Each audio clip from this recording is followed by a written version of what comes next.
Fiction notice. This is an original fictional romance drama made for entertainment. The characters, families, companies, criminal organizations, events and dialogue are made up and are not based on real people or real events. Chapter 01, The Seat Near the Kitchen. Amara Bell knew the seat was wrong before anyone insulted her. The place card with her name should have been beside Min-jae's. She had checked the seating chart twice that morning because she had designed the dinner flow herself. Family elders first, sponsors second. Press nowhere near the private table. Amara Bell, guest of Min-jae, seat 6. But when she entered the private ballroom of the Seoul Hotel, her card had been moved to the small table near the kitchen doors. Not accidentally, not by a nervous waiter. The card sat too perfectly between a junior florist and a silent security aide who would not meet her eyes. Amara paused with one hand on the back of the chair. She was 29, warm brown skin glowing under soft gold lights, natural black hair pinned into a low twist that had taken an hour and too much patience. Her black dress was simple because she had been told this dinner was family, not a performance. That was the first lie. The second was Min-jae's smile from the head table. He lifted his glass like he had not seen where she was standing. His mother saw Mrs. Han's mouth curved with the kind of politeness that made cruelty look educated. "Miss Bell," she called, "that seat is more comfortable for you. Closer to the staff, you know." The table went quiet, then pleased with itself. Amara did not sit. She looked at the menu cards, her menu cards. Her descriptions of pear, sesame, grilled short rib, lotus root, citrus tea. The story of the dinner had been built from her work, her taste, her vendor calls, her sleepless nights. And now they wanted her near the kitchen, like proof that labor should not eat with ownership. Min-jae tapped his glass. "Everyone," he said, "thank you for coming. Tonight, my family makes an announcement." Amara watched Seo Yuna lower her eyes beside him, wearing white silk and a diamond ring Amara had never seen before. The room leaned forward. Amara's chair remained empty. The question that should have bothered everyone was simple. Why move her before the announcement?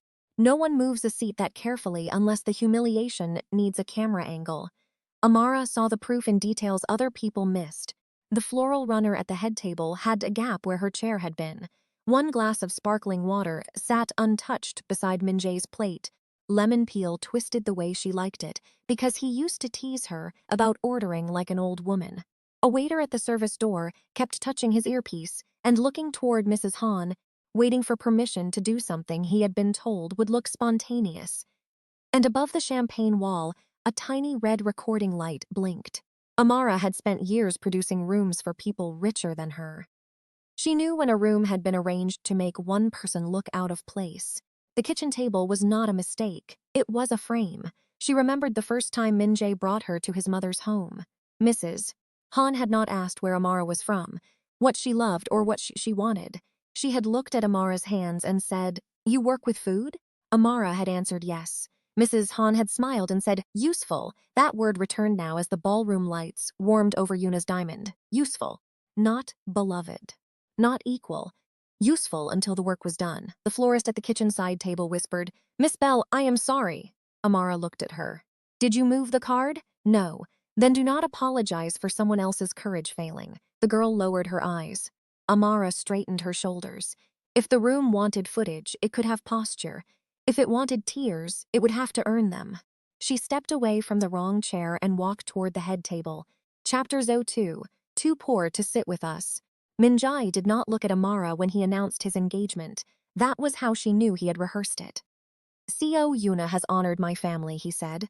"She understands our world, our responsibilities, and the standards we protect." Yuna lifted her hand just enough for the diamond to catch the camera lights. Someone gasped like beauty had surprised them. Amara heard the sound leave her own body before she felt it. A small breath, not a sob. Not yet. Min-jae finally turned. "Amara," he said softly, as if softness could make a blade less sharp. "I should have told you privately." "Then why didn't you?" The question crossed the room cleanly. A waiter froze with a tray of wine. Mrs. Han answered before her son could. "Because private conversations become difficult when a woman misunderstands her place." Amara stepped away from the kitchen table. "My place was beside him this morning." Yuna smiled. "Things change when families learn the truth." "What truth?" Min-jae set his glass down. He looked almost sad, and that almost made Amara hate him more. "You're talented," he said. "You were useful to the restaurant project. But marriage is not gratitude." The first laugh came from a cousin Amara had fed at 3 tasting sessions. "Say it plainly," Amara said. Min-jae's jaw tightened. He had expected tears, not instructions. "Fine," he said. "You're too poor to sit with us," the room inhaled.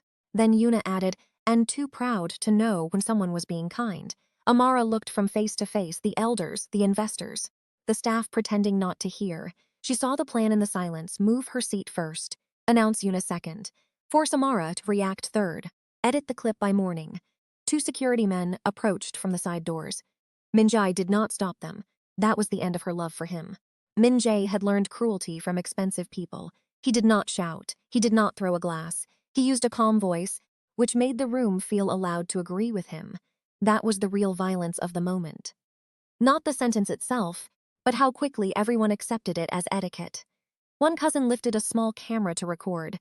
A second cousin whispered, "This is why you don't date staff." An older aunt asked whether Amara had misunderstood the invitation because English was different in emotional situations. Amara turned to that aunt slowly. "My English was clear enough when I wrote the donor speech sitting in front of your plate." The aunt looked down. Min-jae's smile tightened. He had expected a broken woman, not an inventory of receipts. "Do not make this uglier," he said. Amara laughed once. "You moved my seat," announced another woman, "called me poor and brought security before dessert. I did not make this ugly. I arrived after the decoration was complete." Yuna rose then, graceful and rehearsed. "Amara, please, you are humiliating yourself." The word please landed wrong. It was not kindness, it was command wrapped in manners. "No," Amara said. "I am being humiliated. There is a difference." That sentence hit harder than the room wanted. People loved a scandal. They hated language that named their role in it. Min-jae leaned closer. "Do you want them to know how many times I paid your rent?" Amara looked at him with real surprise. "You mean the month your father froze the project account and I covered payroll with my credit card?"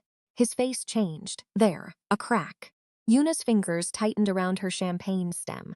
Mrs. Han's assistant stopped recording for half a second, then started again.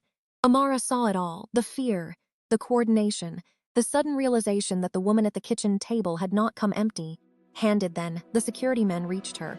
Chapter 03, She Stays. The first security man reached for Amara's elbow. He never touched her. A voice cut through the ballroom, low and controlled. "Remove your hand." The man stopped so fast wine trembled in nearby glasses.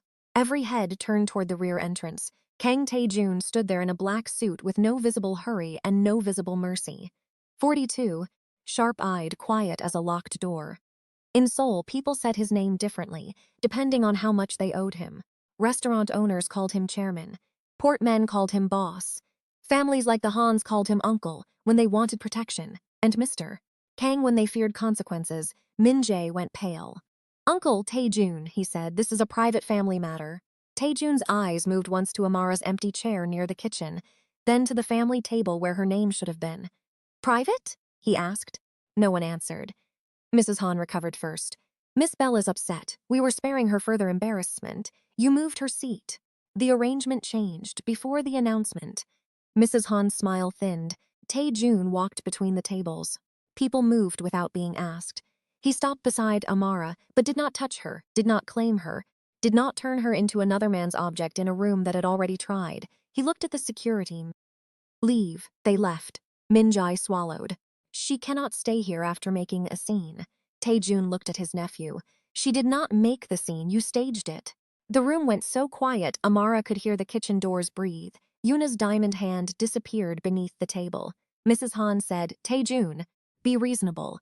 He pulled out the chair beside him at the family table. Not Min-jae's chair, his own. Then he looked at Amara. "If you want to leave, I will clear the hallway. If you want to stay, sit here." Min-jae stood. "No." Tae-joon did not raise his voice. "She stays."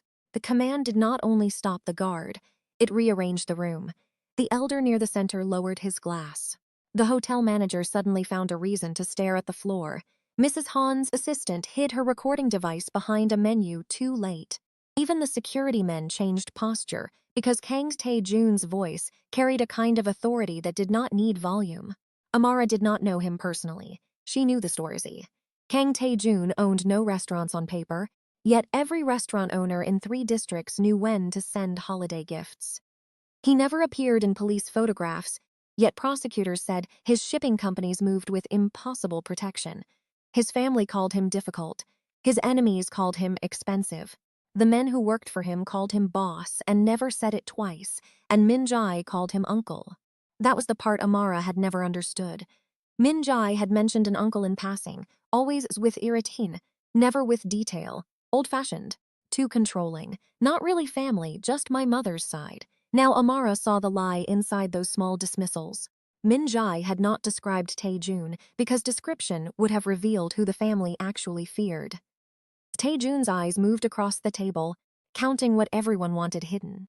Who placed her by the kitchen, he asked. No one answered. Interesting, he said, one word, and Mrs. Han's smile thinned. Tae-joon, she said, you walked in late, and still saw enough. Amara felt the room watching her reaction to him. They wanted her grateful. They wanted her small again, rescued, instead of wronged. So she did not look at him with gratitude. She looked at Min-jae. You heard him, she said. The nephew flinched before he could hide it. That was when Amara understood the first real rule of this world. Power was not the loudest person in the room. Power was the person the loudest man obeyed.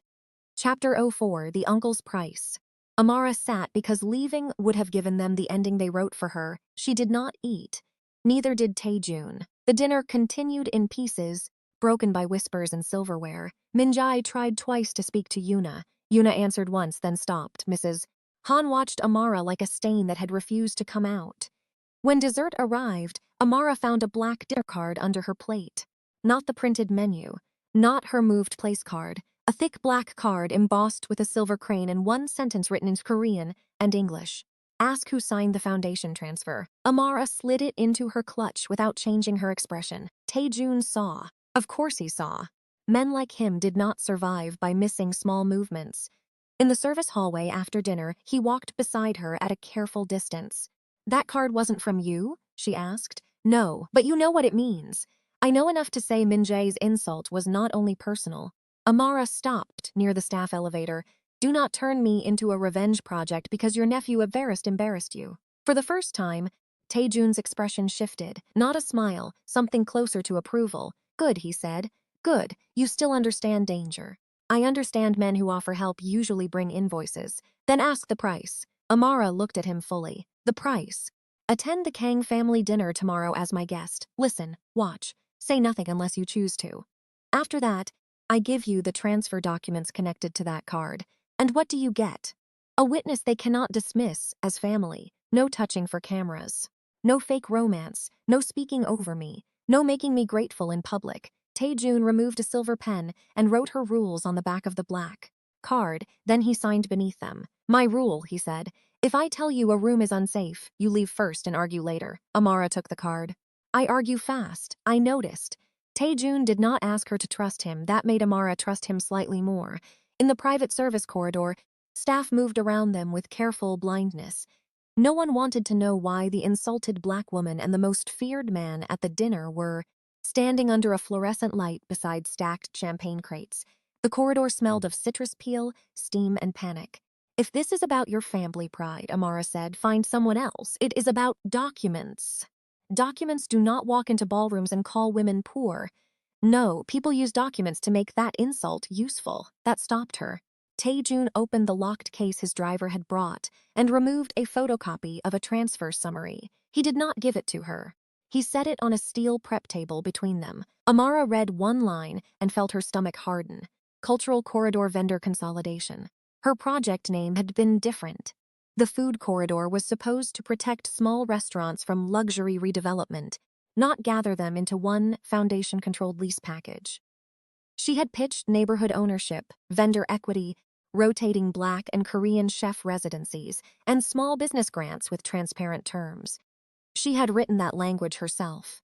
Now Yuna's foundation had rewritten it as charity. Who has the original? Amara asked. That is what tomorrow answers.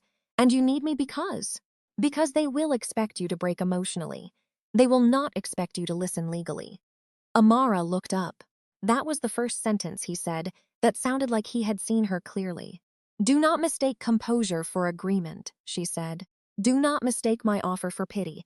They stood there, measuring each other. Then Amara took the pen from his hand and added one more rule under the others. No revenge that costs me my name. Tae-joon read it. Accepted. Chapter 05. The dinner test invitation. The formal invitation arrived before midnight, not by text, not by email.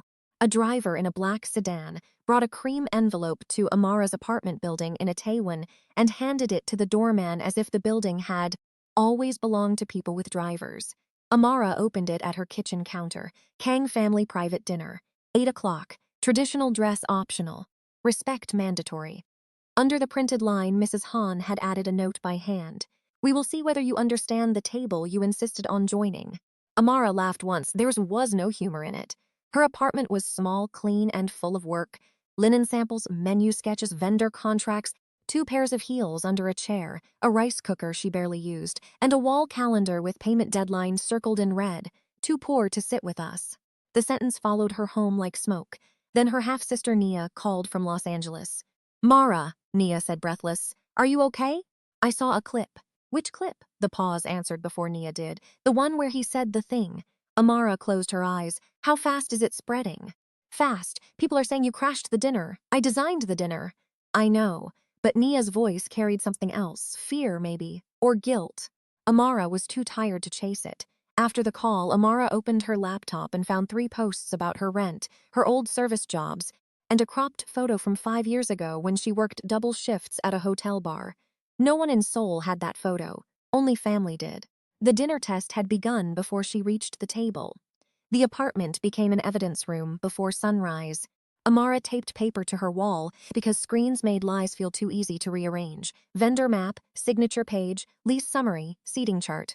Nia's call, old hotel bar photo. Each piece had its own place, each insult had a function. By noon, she understood the shape of the attack better. The first clip made her look rejected. The second made her look unstable. The old work photos made her look ambitious in the way rich people meant as dirty. The rent story made her look dependent. Together, they built a public version of Amara who could object to nothing without proving their point. That was not gossip, that was pre-litigation. Nia called again. People are asking me questions, she said. Who? Just accounts, maybe reporters. I do not know. Amara pressed 2 fingers to the bridge of her nose. Do not answer anyone. I already said you worked hard. Nia. That is good, right? Amara heard the small tremor under her sister's words. Nia always sounded younger when hiding something. It was the same voice she used at 19 after denting their mother's car and blaming a neighbor. Send me every message, Amara said. Why are you talking like a lawyer? Because someone is treating my life like a case file. Silence. Then Nia said, maybe you should come home until this passes. There it was again. Come home. Hide. Let the rich people finish. Amara looked at the wall of documents, at the seating chart where her name had been physically relocated before her relationship was erased. No, she said. Mara, they moved my chair before they broke my heart. I am going to find out why. She ended the call before love could make her softer than the facts required. Chapter 06. Stay for the receipts. Morning made the insult profitable. By 9, a gossip account had clipped Min-jae words into a 7-second loop. By 10, Yuna's friends had added captions about ambition, delusion, and women who mistook dating upward for belonging. By 11, Amara's old work photo was everywhere. She did not cry. She made coffee, opened 3 folders, and built a timeline. Moved place card, 6:12 p.m. Yuna arrival, 6:34 p.m. Min-jae's announcement, 7:08 p.m. security approach, 10 p.m. Tae-joon command, 7:11 p.m. Then she added the black card. Ask who signed the foundation transfer. Tae-joon's driver arrived at noon with a garment bag, a small locked document case, and no instructions to smile. Inside the case were printed records for Yuna's charity foundation. The foundation claimed it had acquired community restaurant leases for a cultural corridor redevelopment project. One of those leases was attached to Amara's menu consultancy, her vendor list, and her signature. Except Amara had never signed the transfer.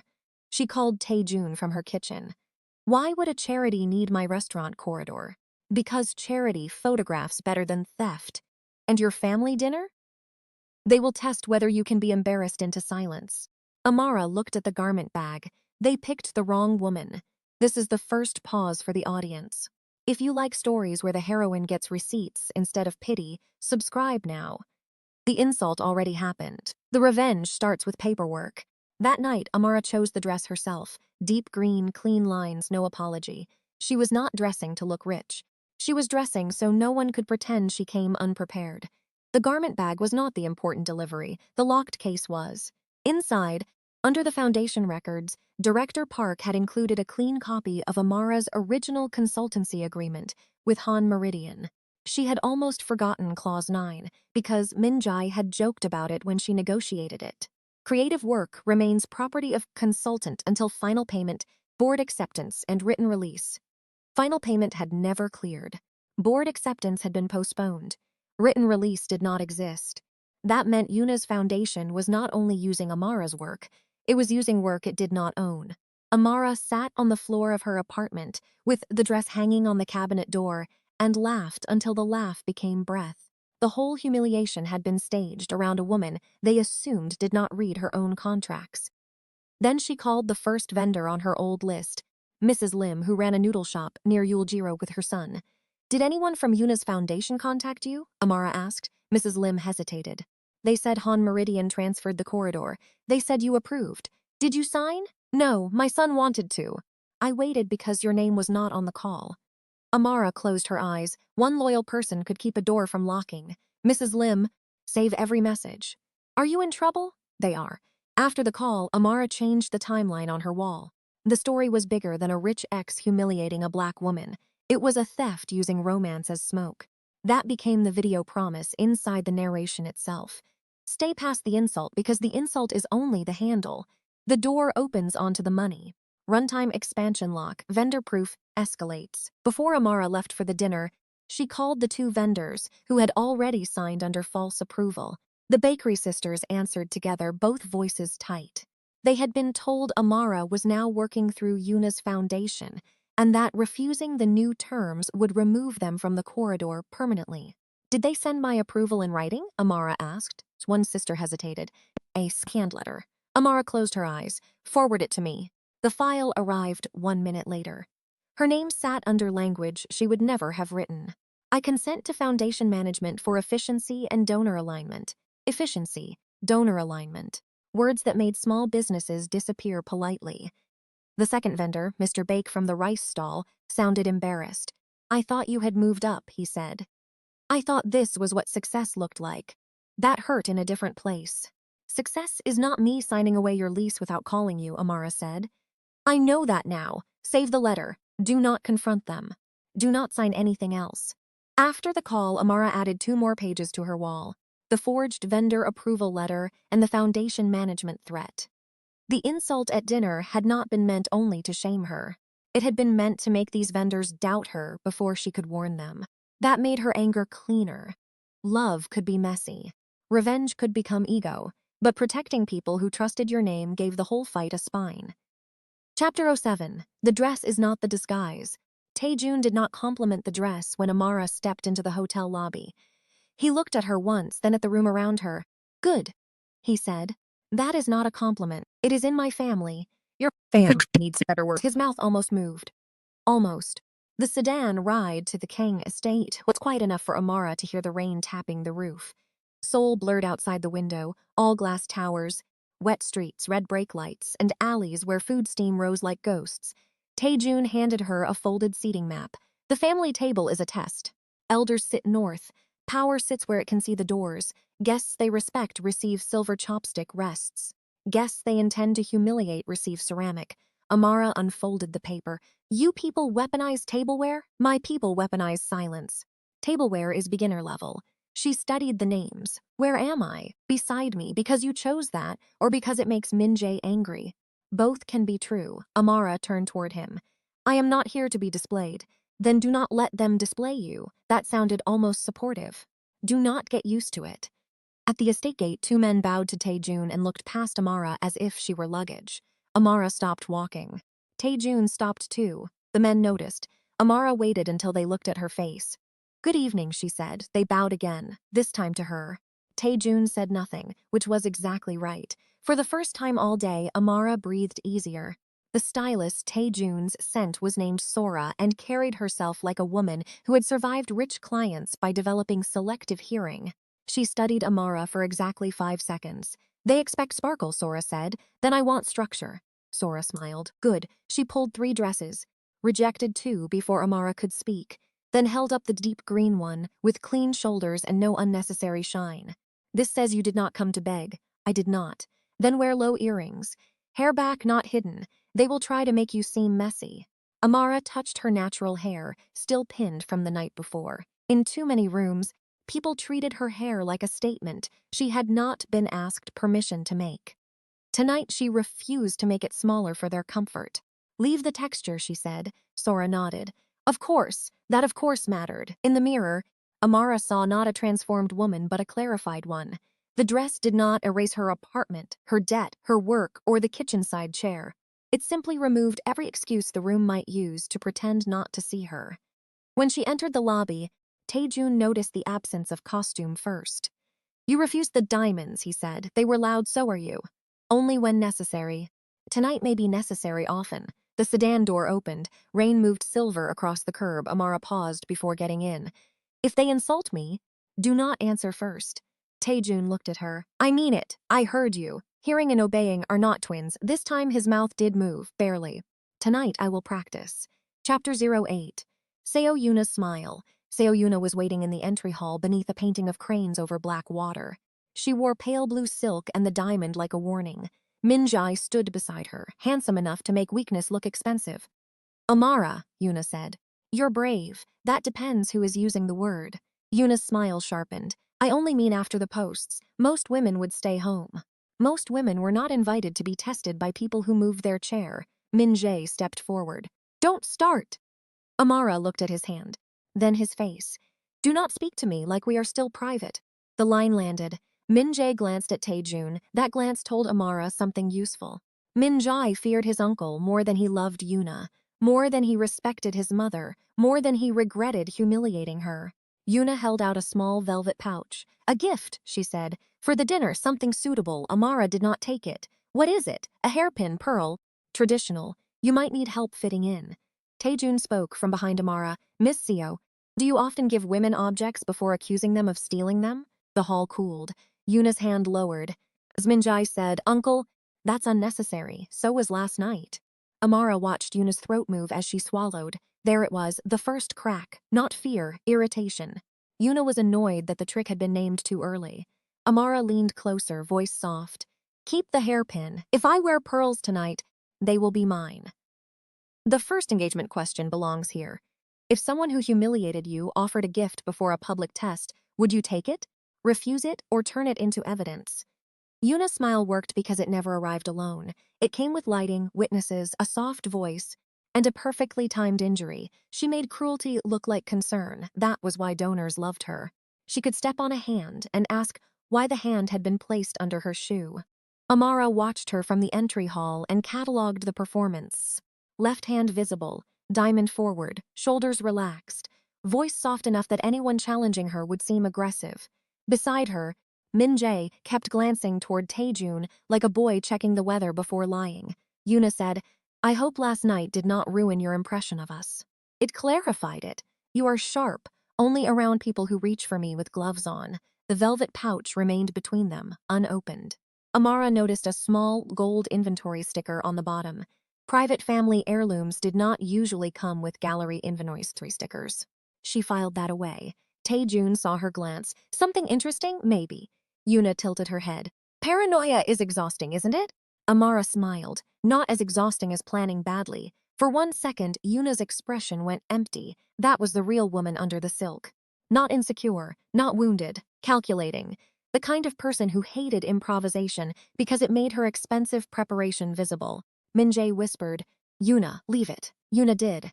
Not because he asked, because Tae-joon was watching. As they walked toward the dining room, Amara leaned close enough for only Tae-joon to hear. The hairpin has an inventory sticker. I saw. You see everything? No. Good. That would be unbearable. I am told I manage unbearable without help. Against all sense, Amara almost laughed. Chapter 09. The silver chopstick rest. At the Kang dinner table, Amara received ceramic. Every other guest at the central table had a silver chopstick rest shaped like a small crane. Amara's was plain white ceramic, set slightly lower, as if even the table knew hierarchy. Mrs. Han noticed Amara notice. Ceramic is practical, she said. Some guests are more comfortable with simple things. Amara touched the ceramic rest with one finger. Practical things survive being dropped. One elder coughed into his napkin. Tae-joon looked at the ceramic, then at the steward. The steward went pale. Amara placed a hand on Tae-joon's sleeve before he could speak. Just 2 fingers, permission to wait, not permission to claim. He waited. That mattered more than a defense. The first course arrived. Cold noodles, pear, mustard, pine nuts. Amara had recommended a version of this dish for the restaurant corridor proposal months earlier. Mrs. Han asked whether she knew how to eat it properly. Yes, Amara said, but I am more interested in who changed the recipe. The chef froze at the far wall. Yuna laughed. Now she audits soup. Amara did not look away from Mrs. Han. The original recipe used black vinegar from a Busan supplier. This uses a cheaper substitute. Someone changed the vendor after my list moved to Han Meridian servers. The elder at the north end set down his chopsticks. You make accusations at dinner? No, Amara said. I answer tests. Tae-joon finally reached over, lifted his own silver chopstick rest, and placed it beside Amara's bowl. He did not make a speech. That was why the room heard it. The ceramic rest became a second-place card. That was how Amara chose to read it. Not as an insult this time, but as a document. The first dinner had moved her away from the family table. The second dinner placed her at the center, but marked her as lesser. Different gesture, same argument. She turned the ceramic piece slightly toward the hidden camera in the corner. Tae-joon noticed, so did Mrs. Han. Do you plan to record tableware now? Mrs. Han asked. No, Amara said. I plan to remember it accurately. The elder woman at the north end made a small sound of approval or annoyance. With powerful elders, the two often sounded alike. During the second course, a young cousin asked where Amara had studied. Howard for undergrad, Amara said. Then hospitality systems in New York. The cousin blinked. Oh, Amara knew that it meant they had expected less prestigious, less specific, less able to make them feel foolish. Yuna recovered for him. Education does not teach lineage, no, Amara said.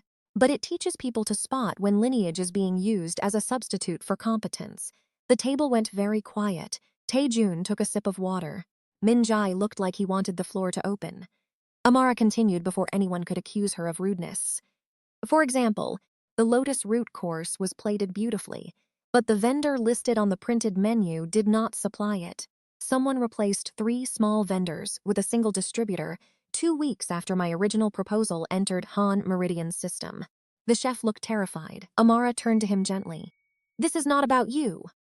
Then she looked back at the table. It is about whoever thought no one at dinner would know the difference. Chapter 10. The first question. The eldest Kang woman asked the first real question after the second course. Miss Bell, what does loyalty mean to you? The table became still. Amara understood the trap. If she said loyalty meant family, they would ask why she challenged Min-jae. If she said loyalty meant truth, they would call her selfish. If she said loyalty could be earned, they would laugh at the outsider explaining old blood to old money. So she answered with a receipt. Loyalty is not letting the person who cooked the meal be removed before the family eats. No one moved, she continued. I built the vendor map for Min-jae's restaurant corridor because I believed we were building a future. Yesterday, that work appeared inside Seo Yuna's foundation transfer. Last night, I was publicly insulted before I could ask why. So if this table wants to test loyalty, my question is simple. She looked at Mrs. Han. Who was the family loyal to when my signature was copied? Yuna said, that is a legal matter. Then why did your friends post my rent? Min-jae whispered, Amara. The old woman smiled for the first time. She bites. Amara met her gaze, only when someone puts fingers near my mouth. Tae-joon's hand covered his glass. It was the smallest possible sign of amusement. Director Park, the family's legal operator, entered with a red folder and set it beside Tae-joon. The foundation transfer, he said. Mrs. Han's face changed. Amara saw it and knew the question had struck bone. The elder's loyalty question had a second edge. Everyone at that table had loyalty language ready. Loyalty to blood, loyalty to house, loyalty to name. But Amara had learned that powerful families often used loyalty to mean silence from people with less room to refuse. So she did not answer like a guest. She answered like the woman whose work they had already spent. When my vendor list moved into Yuna's foundation, she said, 3 restaurant owners received calls within 48 hours. All three were told the project had my blessing. One delayed signing. Two did not. That is not loyalty. That is laundering trust. Director Park slid a page from the red folder toward the elder. The elder did not touch it. You accuse with confidence, she said. No, Amara replied. I accuse with sequence. That line landed. Even Tae-joon looked at her differently, and Amara realized he had not expected her to bring the vendors into the room so early. Good. She did not want to be predictable to him either. Mrs. Han set down her spoon. Miss Bell, grief after rejection can distort memory. Then check the dates. You were involved with my son. Your judgment is compromised. Your son announced another engagement while using my work product. His judgment seems busier than mine. Someone made a choking sound into tea. Min-jae's ears reddened. The elder woman lifted the red folder at last. Director Park, if these dates are accurate, why was the transfer permitted? Park looked at Tae-joon. Tae-joon looked at Amara. Amara understood the offering. He could answer. He would not unless she wanted him to. Because no one expected me to challenge the insult before the paperwork closed, she said. The old woman closed the folder. Then challenge carefully. I plan to. Chapter 11. Min-jae breaks character. Min-jae caught Amara in the hallway outside the dining room. He had waited until Tae-joon was speaking with Director Park. That alone told her he had learned nothing. You need to stop, he said. Amara kept walking. He stepped in front of her. You are embarrassing yourself. No, Min-jae, I embarrassed you by not disappearing. His eyes flicked toward the dining room doors. You don't understand what you're provoking. Then explain it. Yuna's family can ruin you. Your family already tried.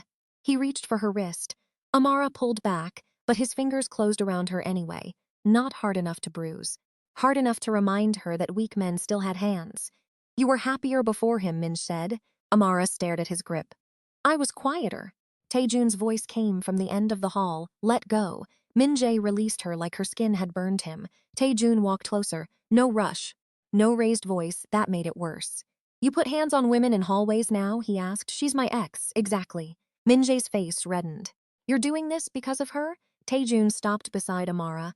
I am doing this because you used my name, my table, and my family protection to stage a theft. I didn't steal anything. Then you will enjoy the audit. Amara watched Min-jae's confidence fold. That fear was not about romance. It was about paperwork. The hallway had cameras. Amara knew because she had walked service halls for years and knew where hotels hid accountability. Min-jae did not know because people like him entered through front doors. That was why she let him talk after he grabbed her. You think my uncle cares about you? Min-jae hissed. He cares about leverage. You are a convenient embarrassment. Funny, Amara said, glancing toward the black dome camera near the ceiling. That is almost what you called me before you needed my menu strategy. Min-jae followed her eyes too late. His hand dropped. You are recording me? The hotel is. Fear moved over his face, then anger covered it. You were never like this. I was exactly like this. You liked me better when my strength was useful to you. Tae-joon arrived then, and Amara hated that part of her body, loosened in relief. She did not want relief tied to a dangerous man. She wanted it tied to locks, evidence, and her own decisions. But the truth was the truth. Tae-joon saw her wrist, then he saw the camera, then he saw Min-jae's face and understood most of the scene without needing a summary. Apologize, Tae-joon said. Min-jae swallowed. To you? To her. The silence stretched. Amara raised her hand. No. Both men looked at her. I do not want an apology he has to borrow from fear. I want him on record. Tae-joon's eyes remained on Min-jae, but his voice addressed her. Then record him. Amara looked at the camera again. Already done. Chapter 12. The service hallway footage. Director Park found the first clean proof in the hotel's service hallway archive. Amara watched the footage in Tae-joon's private office above a closed restaurant in Gangnam. The room smelled like cedar, rain, and the kind of money that did not need bright lights.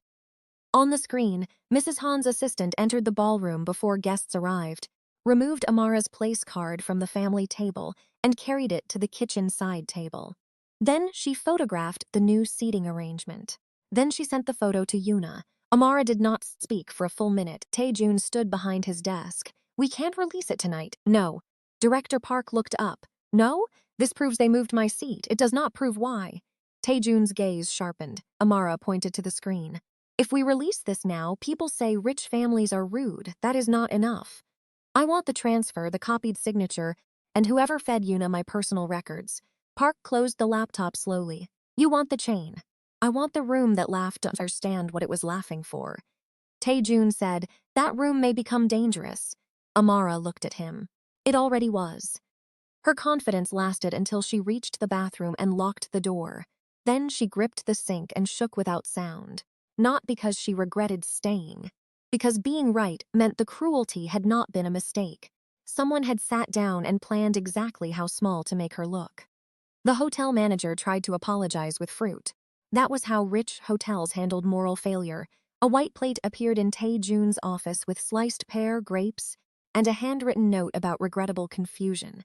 Amara stared at it until Director Park quietly moved it to a side table. Confusion, she said. That is what they call choreography when it fails. Park replayed the hallway clip frame by frame. The assistant's hand moved Amara's card. A recording device came out. A message was sent. 3 minutes later, Yuna's private aide entered from the opposite door and checked the new seat. Placement, it was too clean. Who gave them access? Amara asked. The manager cleared his throat. Mrs. Han's office booked the room. Access to camera blind spots? He went silent. Tae-joon stepped closer to the manager, but Amara spoke first. Do not look at him, look at me. The manager's face tightened. Who gave them the blind spot map? I did not know how they would use it. That was not my question. He looked older by 10 years, Mrs. Han's assistant requested it. She said the family wanted privacy from press. Director Park wrote it down. Amara felt the evidence chain lengthen. The moved seat was not just cruelty. It was staged inside known camera limitations, then filmed from a chosen angle to make Amara's reaction look uncontrolled. Their mistake was believing service corridors belonged to them. Service corridors belonged to workers. Workers remembered everything. Amara took out her own notebook. Hotel blind spot map, Mrs. Hen's office. Yuna confirmation photo. The line from insult to theft was becoming visible. Chapter 13, The Pearl Hairpin Trap. Yuna moved again at the charity preview.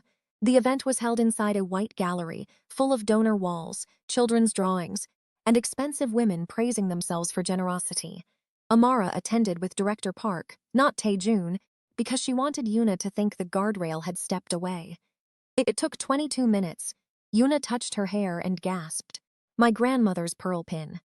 The room turned. An assistant whispered that she had seen Amara near Yuna's coat. Amara almost admired the laziness. The same object Yuna had offered at the estate door, now transformed into stolen family treasure. Rich people loved heirlooms that appeared exactly when useful. Yuna's eyes shone. I hate doing this publicly. No, you don't, Amara said. The room disliked that. They preferred victims who apologized before being searched. Yuna said, empty your bag. Director Park stepped forward. Amara stopped him with one look. She placed her clutch on the table, opened it, and removed each item slowly. Lipstick, compact, folded seating map, black dinner card, no hairpin. The assistant looked confused. Amara turned to her. Check the flower stand behind Miss Seo. Yuna laughed, desperate. A staff member checked. The pearl hairpin was taped beneath the stand. The gallery changed temperature. Amara faced Yuna. You offered me that pin yesterday. I refused it in front of 3 witnesses and 2 cameras. Yuna's smile died. Amara looked at the donors. So the question is not whether I stole it. The question is why Miss Seo needed you to watch her accuse me. The charity preview had been arranged to make Amara look ungrateful before it made her look criminal. Children's drawings hung at eye level. Donor names curved along the wall in soft gold. A video played silently in the corner showing smiling families eating around tables Yuna's foundation had promised to build. It was beautiful in the way a lie becomes beautiful when enough money lights it. Amara recognized 2 renderings in the video. Her renderings. One showed a shared kitchen with Black and Korean chefs working side by side. Another showed a late-night noodle stall beside a bakery counter, designed so smaller vendors could rotate without losing equity. Yuna's foundation had removed the vendor names and placed its logo where Amara had placed a cooperative seal. That theft bothered Amara more than the hairpin. The hairpin was theater. The renderings were the reason for the theater. When Yuna gasped about the missing pearl pin, Amara already knew the room had been warmed up. 2 donors had asked whether she was the woman from the video. One had offered a smile full of pity and said, "You must be overwhelmed." A third had asked if she was still attached to the Han family. Attached. like a receipt taped under a table. So when Yuna demanded the bag search, Amara moved slowly on purpose. Every item became a counter-performance: lipstick, compact, seating map, black card, folded copy of Clause 9. She placed the clause on the table last. Since we are searching, Amara said, we may as well search the contract too. Yuna's eyes flicked to the paper. That was how Amara knew the hairpin was about to fail. Chapter 14. Who planted it? The assistant broke first. Not fully, not cleanly, but enough. Her hands started shaking as Director Park requested the gallery's security footage. Yuna told her to stop being dramatic, which only made the shaking worse. Amara had seen that kind of fear before in service corridors. The fear of someone who had obeyed a powerful person and realized his power would not obey back. Amara softened her voice. Who gave you the tape? The assistant looked at Yuna. Yuna said, this is absurd. Amara did not look away from the assistant. Who gave you the tape? I don't know. That is not the same as no one. The assistant began to cry. Yuna turned to the donors. This woman is creating theater because she cannot accept that she does not belong in our world. Amara felt the old wound open. Too poor, too proud, too much. The same song in a new room. Then she heard Tae-joon's voice from the entrance. Miss Seo, your world seems very busy planting evidence. He entered alone. No guards, no spectacle. Somehow that made the donors more afraid. Amara looked at him once, then back at the assistant. Answer me, and I will remember you were paid less than the people who ordered it. The assistant whispered, Mrs. Han's office sent it.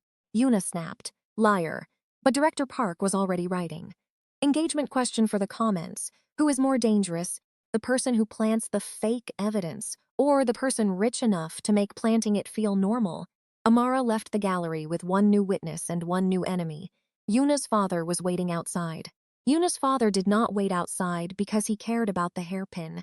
He waited because the assistant had cracked. Chairman Seo watched Amara leave the gallery with a stillness that reminded her of Tae-joon in the worst possible way. Both men understood power. The difference was that Tae-joon let silence reveal a person. Chairman Seo used silence to price them. Miss Bell, he said, you have a talent for making rooms uncomfortable. Only rooms with bad foundations. His eyes moved briefly to Director Park. Kang's lawyer suits you poorly. I am not wearing him. Park coughed once into his hand. It might have been a laugh. Hard to know with lawyers. Chairman Seo's driver opened the car door, but the chairman did not enter. Young women often mistake attention for protection, he said. Amara felt the line searching for a bruise. Too poor, too proud, too temporary. Every person in this circle seemed to own one version of the same sentence. Old men often mistake money for wisdom, she said. That one hit. His polite face changed by 1 millimeter, which was enough. If you continue, he said, the public will not see contracts. They will see a woman rejected by one man and collected by another. Amara stepped closer, just enough to make his driver tense. Then you should have stolen from someone less articulate. Tae-joon arrived at the curb, then rained dark on his coat. Chairman Seo looked at him. Your guest is difficult. Tae-joon looked at Amara, not at him. Yes, he said. The pride in that single word stayed with her longer than it should have. Chapter 15. The red foundation folder. Chairman Seo did not threaten Amara. That would have been too honest. He stood beside a black car under the gallery awning and spoke as if he were offering weather advice. Miss Bell, Seoul is difficult for people without roots. Amara stopped 3 feet away. I have work here. Work is not roots. No, but stolen work leaves fingerprints. His smile remained mild. You are emotional. You people keep saying that when I read. For the first time, his eyes hardened. Tae-joon appeared at Amara's side, but again he did not answer for her. Chairman Seo held out a red folder. A settlement. Generous. Sign it, make a public apology for the misunderstanding, and return home with dignity. Amara opened the folder. The amount was insulting because it was large enough to reveal what they feared. Beneath the settlement was a non-disparagement clause, a work product release, and a statement saying Amara had voluntarily donated her restaurant corridor designs to Yuna's foundation. There it was, the legal heart under the social cruelty. Amara closed the folder. You don't want me quiet because Min-jae broke my heart. You want me quiet because Yuna's foundation needs my work to look donated. Chairman Seo said nothing. Tae-joon finally spoke. You should leave. Seoul looked at him. This does not concern Kang operations. Everything stolen under my protection concerns me. The chairman's smile vanished. Amara kept the red folder. He let her, which meant the copy was not the weapon. The signature inside it was. The red folder was a confession pretending to be a settlement. Amara read each page slowly because rushing would have given Chairman Seo the satisfaction of shock. The apology statement called her conduct emotional. The release called her work voluntary. The payment called itself compensation for confusion. Every sentence had been designed to make theft sound like healing. "This is generous," Seo said. "No," Amara replied. "It is nervous." The chairman's smile remained, but his hand tightened around the car door. "A woman in your position should know when a door is open." "I do. That is why I keep checking who is trying to lock it behind me." Tae-joon said nothing, but the men near his car had shifted, not toward violence, toward readiness. Amara understood then how easily this could become the wrong kind of story if she let powerful men make the loudest choices. She tucked the folder under her arm. "I will have my lawyer review it." Seo's eyes slid to Park. "That lawyer? Any lawyer I choose." "You cannot afford a war."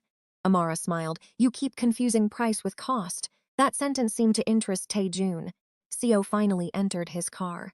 Before the door closed, he said, "The board dinner will proceed with or without your feelings."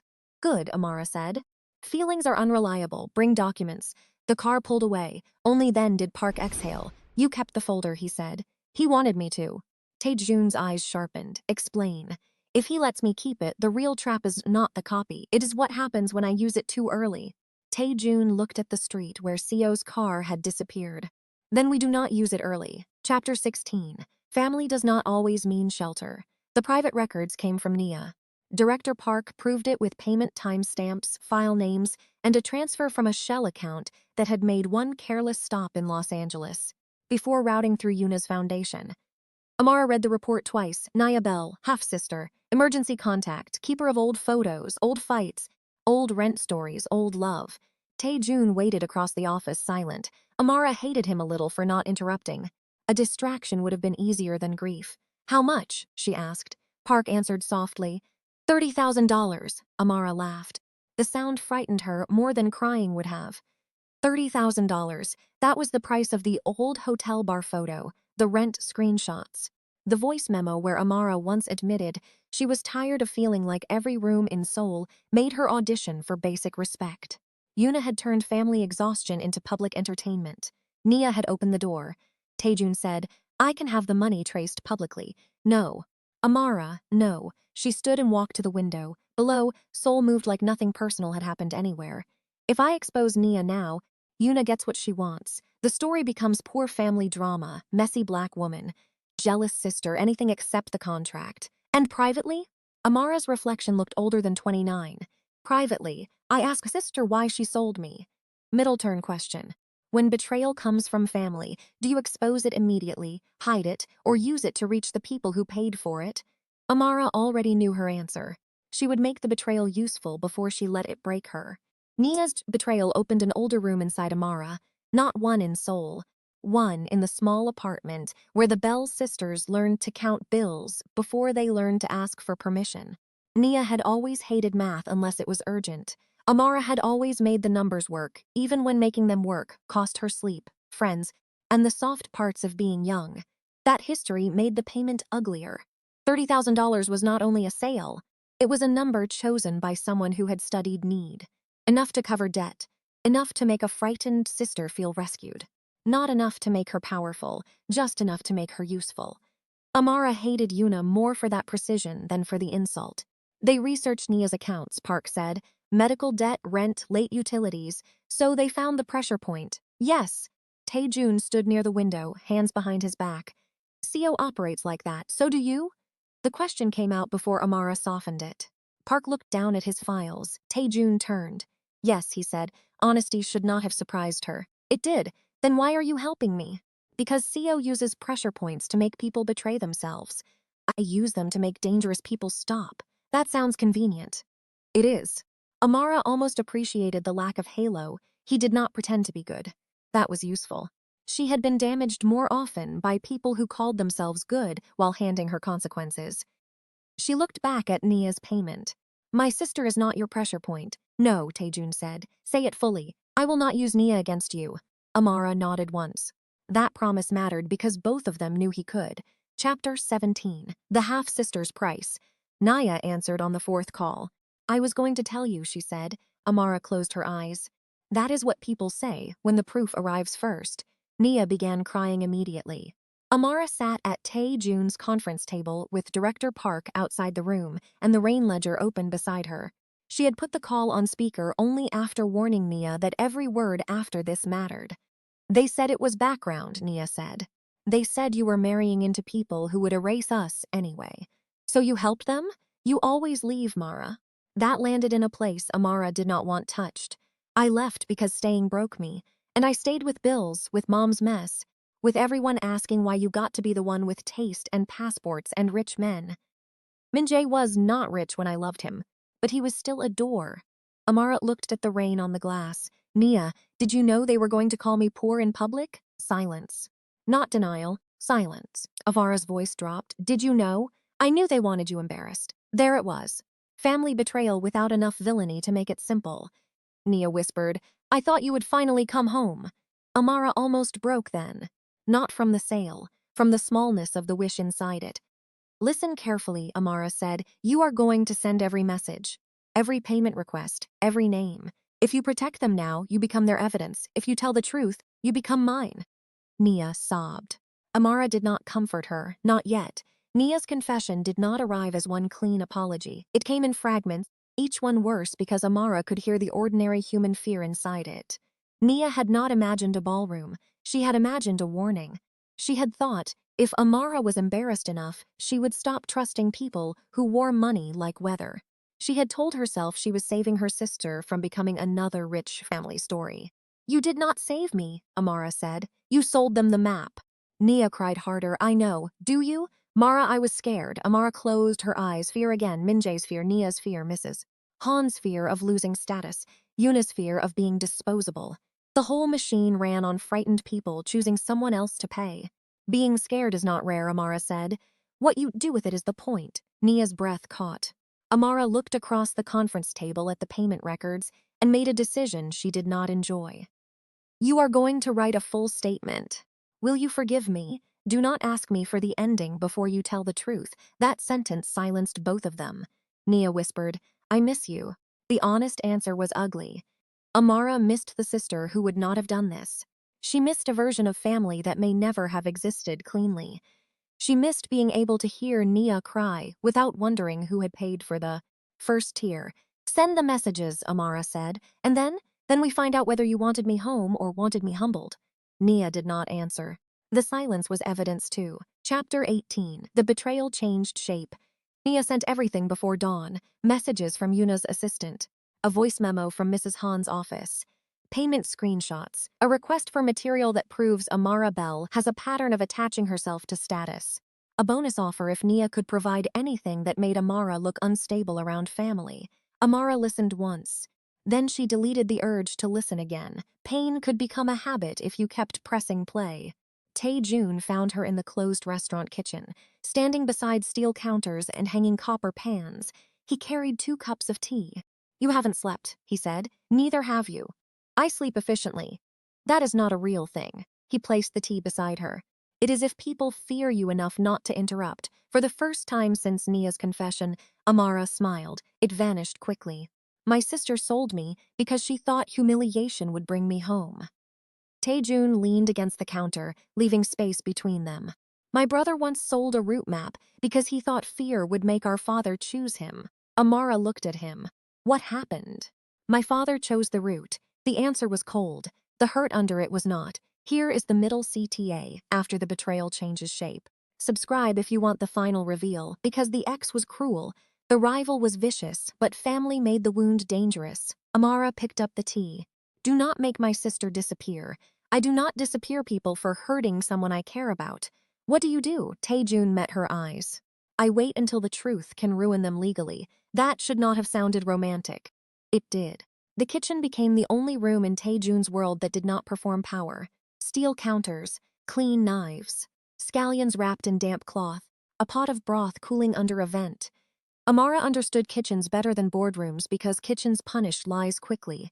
Salt was salt. Heat was heat. A broken sauce did not care what family signed the check. Tae-joon seemed different there too. not softer, less armored. Did you cook? She asked. Badly. That was too quick. My grandmother banned me from dumpling filling at 11. The image surprised a smile out of her. Kang Tae-joon, feared across Seoul, exiled from dumplings by an old woman with standards. What did you do? Overfilled them. Ambitious. Wasteful, she said. For a moment the story let them breathe, and that mattered for retention too. Not every pause was filler. Some pauses made the next wound believable, because the viewer had something human to lose. Then Tae-joon reached into his coat and placed a small sealed envelope on the counter. Nia's full statement, he said. Park verified it. Amara did not touch it immediately. Did you read it? No. Why? It belongs to you first. That restraint was almost cruel in its decency. Amara opened the envelope. Nia had written 3 pages by hand and attached every message. The final line said, I thought making you smaller would bring you back where I could reach you. Amara folded the page. That is not love, she said. Tae-joon looked at the cooling broth. No, but people often damage what they cannot admit they miss. Chapter 19. Rain at the Han River. The first physical warning came near the Han River. Amara and Director Park were leaving a notary office with certified copies of the foundation. Transfer when a delivery motorbike slid too close to the curb. The rider did not grab Amara's bag. He cut the strap with a blade and tried to take only the red folder. Amara held on. The folder tore, papers scattered across wet pavement. Park shoved her behind a parked car as the bike circled back. Then a black sedan angled across the lane and blocked the rider's path. Tae-joon stepped out before the car fully stopped. The rider dropped the bike and ran. No chase, no cinematic shouting. Tae-joon simply looked at one of his men, and the man moved like the city had already provided the answer. Amara knelt in the rain, gathering soaked pages. Her hands shook now, not from fear but fury. The copied signature had blurred. The notary stamp survived. Tae-joon crouched beside her. Are you hurt? They wanted the folder, not me. That does not comfort me. It comforts me. It means we are near the right door. He stared at her for a moment. Rain darkened his hair, his collar, his perfect control. You should be afraid. I am. You do not act like it. Amara pressed the wet papers flat against the car hood. I have been afraid in rich rooms, family calls, service elevators, and immigration offices.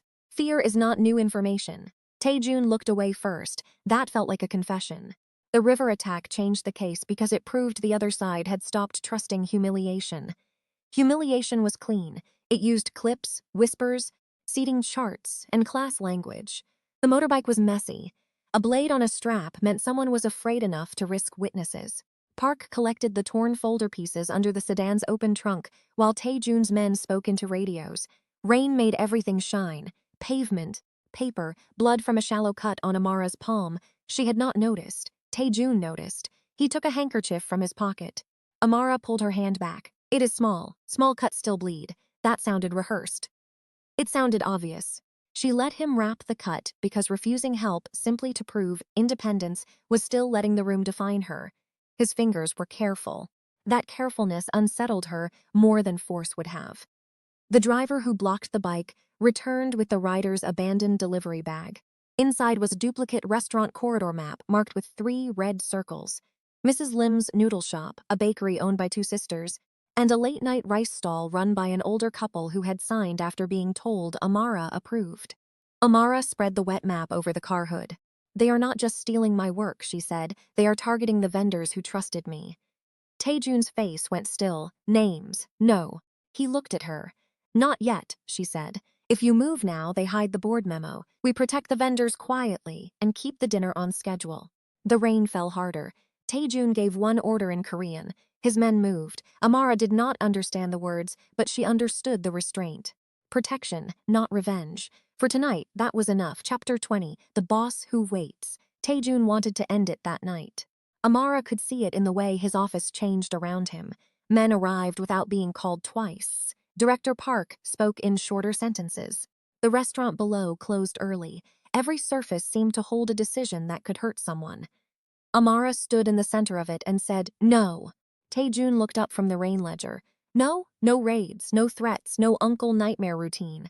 One of his men inhaled sharply. Tae-joon raised a hand without looking at him. Silence returned. Amara walked to the desk. If you punish them in the dark, they become victims in public. I stay the woman who needed a dangerous man to solve her problem. They keep the contract. They attacked you. They attacked the folder. Again, not comforting. Tae-joon. It was the first time she used his name without armor. His eyes lifted. I need the final board dinner, she said. Both families, Yuna's foundation. Min-jae's mother. Your elders. Press close enough to smell fear, but not close enough to interrupt. That room will be cruel. Good. Cruel people talk when they think cruelty is winning. He leaned back slowly. You are asking me to wait. I am asking you to trust me. The difference landed between them. Tae-joon closed the ledger. Then I wait. Amara did not thank him. She reached across the desk and took the copy of the notary stamp. He watched her leave with the expression of a man learning that obedience could be harder than command. Waiting cost Tae-joon visibly. Not in grand gestures, in stillness. The way his jaw set when another report came in. The way his men stopped 2 steps farther from his desk than usual. The way Director Park handed him updates with the careful speed of a person, placing glass near a flame. Amara watched him read the vendor protection plan. You moved Mrs. Lim's delivery route, she said, temporarily. You paid the bakery's back rent, through a community fund. Your community fund has no name. Names attract gratitude. Gratitude complicates accounting. You are impossible. Effect, he said. The repeated word made her smile despite herself. Then Park entered with a new problem. A media account was preparing a second clip, this one edited to show Amara speaking sharply to Yuna at the gallery, with the hairpin recovery removed. Release the full footage, Park said. Amara almost agreed.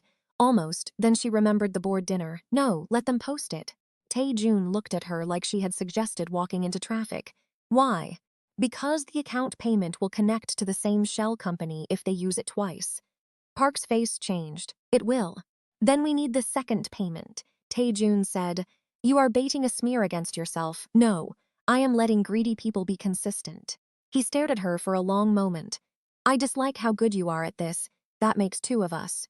But when the second clip posted that night, the payment trail did exactly what Amara predicted. It repeated. Runtime expansion lock, protection without stealing agency. That night, Tae-joon's men quietly moved before Amara slept. Not against Yuna, not against Min-jae, against harm. Mrs. Lim's back entrance received a new lock. The bakery sisters got a temporary delivery driver who did not ask questions. Mr. Bake's stall had an insurance inspection that somehow fixed the broken camera above his register. None of the vendors knew Kang Tae-joon was behind it, and Amara insisted it stay that way. If they thank you, they owe you, she said. They would not owe me.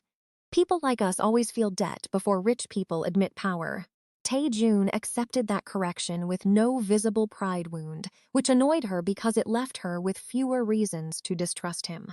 Director Park returned near midnight with confirmation that the second smear payment had repeated the same shell route. This time, the money did not stop at Yuna's assistant. It touched a public relations firm tied to Chairman Seo's board seat.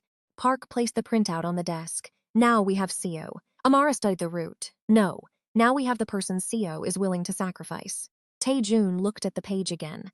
Yuna's initials appeared in the authorization field. It was almost too convenient. He is putting the knife in his daughter's hand, Amara said. Park nodded slowly. If the smear is exposed, she authorized the payment. Tae-joon's face darkened. Amara did not let the room rush toward anger. Good, she said. Both men looked at her, not good morally, good structurally. If Yuna realizes she is the disposable part, she may finally tell the truth. Chapter 21. Yuna's Charity Gala. Yuna's Charity Gala looked like kindness from a distance. Up close it was a machine. Photographers at the entrance, donors arranged by net worth. Children featured in portraits but not present in the room.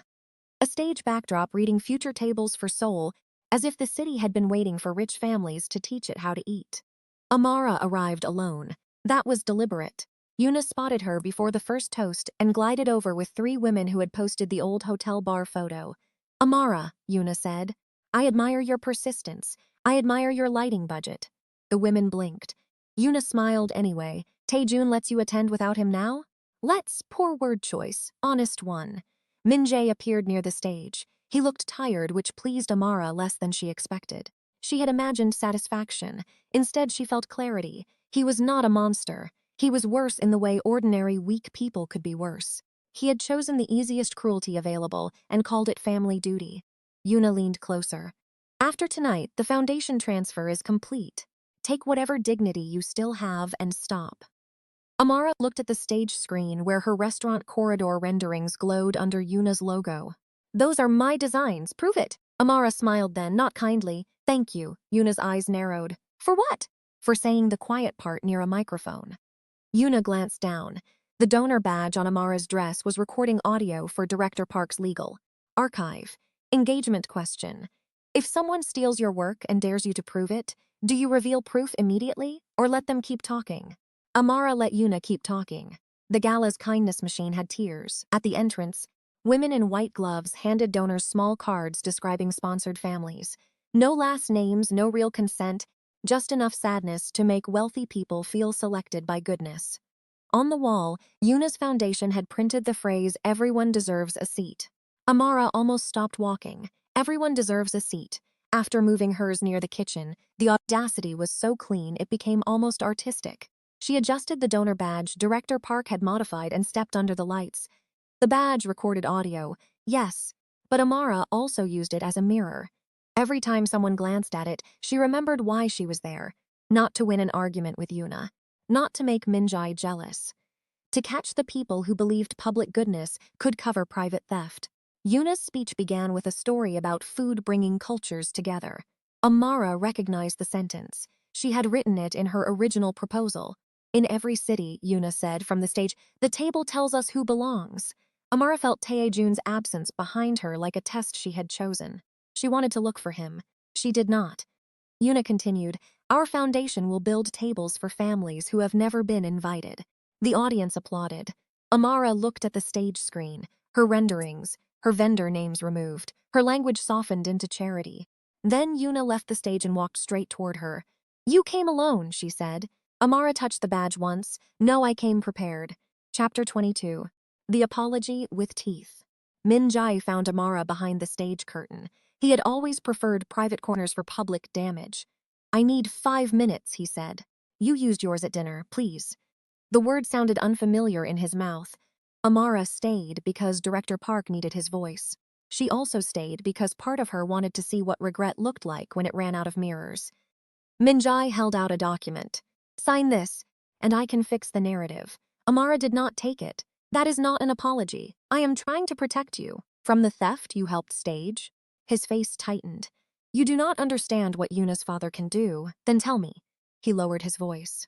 The foundation transfer covers more than restaurants. It covers security contracts, vendor routes, port-adjacent deliveries, family debt. Your signature is the clean part. Without it, the whole structure looks like coercion. There, Amara kept her breathing even. And humiliating me made my signature easier to steal. It made your objections easier to dismiss. He realized what he had said too late. Amara looked at the curtain. Tae-joon stood on the other side, close enough to hear but still out of sight. He did not enter. Min-jae whispered, I loved you. Amara finally took the document, folded it once, and placed it back against his chest. No, you loved how loyal I was when loyalty cost you nothing. The applause outside rose for Yuna's speech. Amara walked toward it. This time, Min-jae did not follow. Min-jae's document had a hidden cruelty Amara almost missed. Not the release, not the apology, the date. It had been prepared before the first dinner. Before Min-jae announced Yuna. Before Amara's seat moved. Before anyone called her too poor in public. The apology she was now being asked to sign had been drafted before the thing it apologized for. Amara held it up. You had this ready. Min-jae's face emptied. I did not draft it. But you knew. He looked toward the stage where Yuna was receiving applause. I knew there was a plan if you reacted badly. Reacted badly to what? He said nothing. Amara stepped closer, to being humiliated. His silence answered. The disgust that moved through her was quiet, not hot. Hot would have been easier. This was cold enough to leave fingerprints. You helped them create a wound and then brought paperwork to sell me a bandage. I was trying to keep it from getting worse. For who?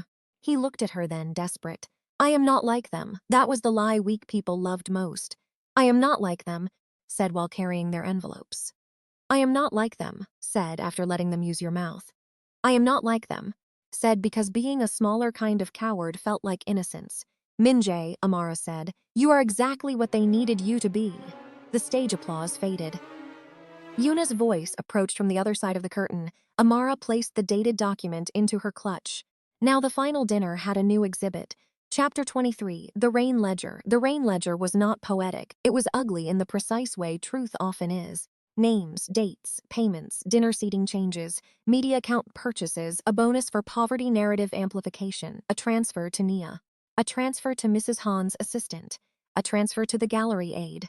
3 payments from Yuna's foundation routed through companies that existed only long enough to be useful. Director Park spread the pages across Tae-joon's dining table. Amara stood at one end. Tae-joon stood at the other. Between them lay the anatomy of her humiliation. "Why call it the rain ledger?" she asked. Tae-joon answered quietly. "My father kept records of every payment made during storms. He believed bad men got careless when they thought weather hid them." "Did he teach you that?" "He taught me many things I had to decide whether to keep." Amara touched the line with Nia's payment. "This one stays private until the board dinner." Park frowned. "It connects the smear. It also turns my sister into the story too early. We use it only if they deny the payment chain."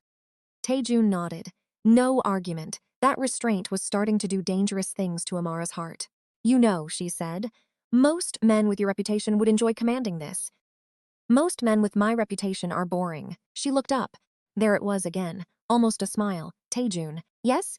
After the board dinner, if I walk away from all of this, from Seoul, from you, will you let me?" His answer came without pause. Yes. That was the moment she knew staying would become a choice.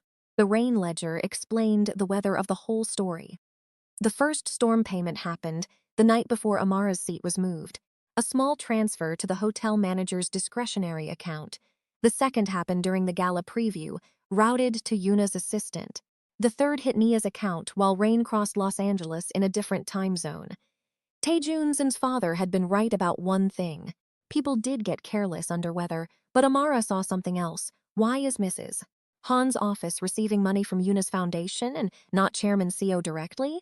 Park leaned over the page. Plausible separation. No. Look at the amounts. Mrs. Han is not being paid like an assistant. She is being paid like a partner. Tae-joon turned the ledger toward himself. There it was. 3 transfers aligned with 3 family votes. Mrs. Han had not merely helped Yuna humiliate Amara to protect Min-jae's engagement. She had sold family approval for a foundation deal that would shift corridor leases into Seo control while leaving the Hans with a clean public story. Min-jae had betrayed Amara for status.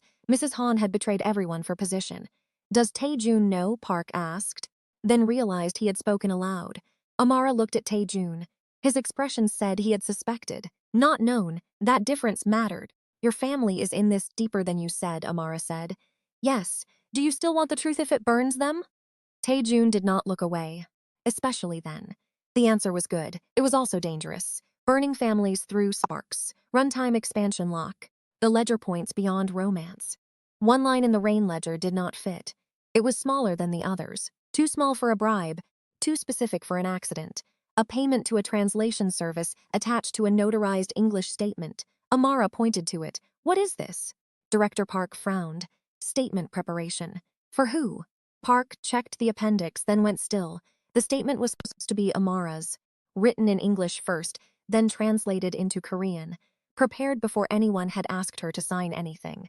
It said she had misunderstood the nature of her relationship with Min-jae and had voluntarily stepped back from the corridor project after emotional distress. Amara read the first paragraph and felt the room narrow. They had not only written her apology, they had written her personality. Emotional. Confused. Grateful. Overwhelmed by cultural differences. Thankful for the Foundation's generosity. Every line was a cage built from words people already used against women like her. Tae-joon reached for the page, then stopped himself. Amara noticed. "You can read it," she said. "I do not want to. Neither do I. That is why we have to." She read the full statement aloud, not because it deserved air, but because poison becomes less mystical when named. By the final sentence, Director Park looked furious in the quiet way lawyers do when paperwork has offended them personally. Amara placed the page beside the forged signature. "This is the script they needed me to perform." Tae-joon's voice was low. "Then at the board dinner you perform something else." "No," Amara said. "I testify." Chapter 24, Love or Strategy. Amara did not sleep at Tae-joon's home. She slept in the guest apartment above his closed restaurant. behind 3 locked doors and one kitchen that smelled faintly of ginger and charred scallion. He stayed downstairs. She knew because the floorboards never creaked above her, and because men like him did not fake boundaries after signing them. At 4 in the morning, she found him in the dining room reviewing board dinner seating. "Do you ever stop working?" she asked. "Do you?" I asked first. "No. Healthy. Effective." She sat across from him and saw 2 versions of the room in his papers, one where she sat beside him, one where she sat opposite every person who had insulted her. "Which one do you prefer?" she asked. "Beside me, because it is safer. Because I prefer you beside me." The answer moved through her slowly. Dark romance was supposed to feel like danger. This felt more complicated. Tae-joon was dangerous, yes, but the thing that unsettled Amara was not his power, it was his patience. Quiz for viewers. Is Tae-joon protecting Amara because he wants revenge on his family? Because he is falling for her, or because both truths are becoming impossible to separate? Amara pushed the seating plan back. "I sit opposite them." His jaw tightened. "That is exposed. That is visible. Amara, if you put me beside you, they can say I borrowed your power. If I sit across from them, they have to answer mine." Tae-joon stared at the paper for a long time. Then he changed the plan. The seating plan became their first argument that felt like something more intimate than strategy. Not because of romance. Because both of them were trying to protect the same future in opposite ways. Tae-joon wanted proximity. Amara wanted visibility. He understood rooms by threat lines, exits, and who could reach a weapon. She understood rooms by narrative, camera angles, and who could claim she borrowed a man's authority. Neither was wrong. That made the argument harder. "If you sit opposite them," he said, "I cannot block someone before they reach you. If I sit beside you, I cannot block the story before it reaches the public. Stories do not bruise. They do when enough people believe them." He looked at her then, and she realized he had spent his life making physical danger the honest kind, because it had rules he could enforce. Reputation danger frustrated him because it could cut from across a room and leave no blood to prove it. Amara softened her voice. "They already made the public version of me. Poor, rejected, unstable, ambitious. If you sit beside me like a shield, they keep that version and add mistress. If I sit across from them with the documents, I become the witness." Tae-joon was silent. "Please," she said. The word cost her. He heard that too. Finally, he turned the plan and wrote her name opposite Mrs. Han. "I will not like it," he said. "You do not have to. If the room moves against you, I move. If the room moves against me, wait one breath. 1, 2, do not negotiate with my blood pressure." She smiled. He lost the argument and seemed almost relieved. Chapter 25, The Warehouse Dinner. Before the final board dinner, Tae-joon's inner circle demanded their own test. They did not call it that. They invited Amara to a private meal in a converted warehouse near the port, a room with concrete walls, low lights, black steel beams, and one long table where every person seemed to know the exits without looking. No one insulted her dress. That made the room more dangerous, not less. A man named Mr. Cho asked whether Amara understood what it meant to be near Kang Tae-joon. Amara tasted the soup before answering. "It means people who fear him may try to use me. And people who admire him may test me." Mr. Cho's eyes narrowed. "And?" Amara set down her spoon. "People who love power may mistake silence for consent. I do not." Someone at the far end smiled. Tae-joon did not. He looked tense in a way Amara had not seen before, not afraid for himself. Afraid that his world would reveal too much ugliness and make her choose distance before she had all the facts. Mr. Cho placed a small box on the table. Inside was a silver chopstick rest shaped like a crane. "For the final dinner," he said, "so no one can insult you with ceramic again." Amara did not touch it. "Thank you, but I will bring the ceramic one." The room shifted, she continued.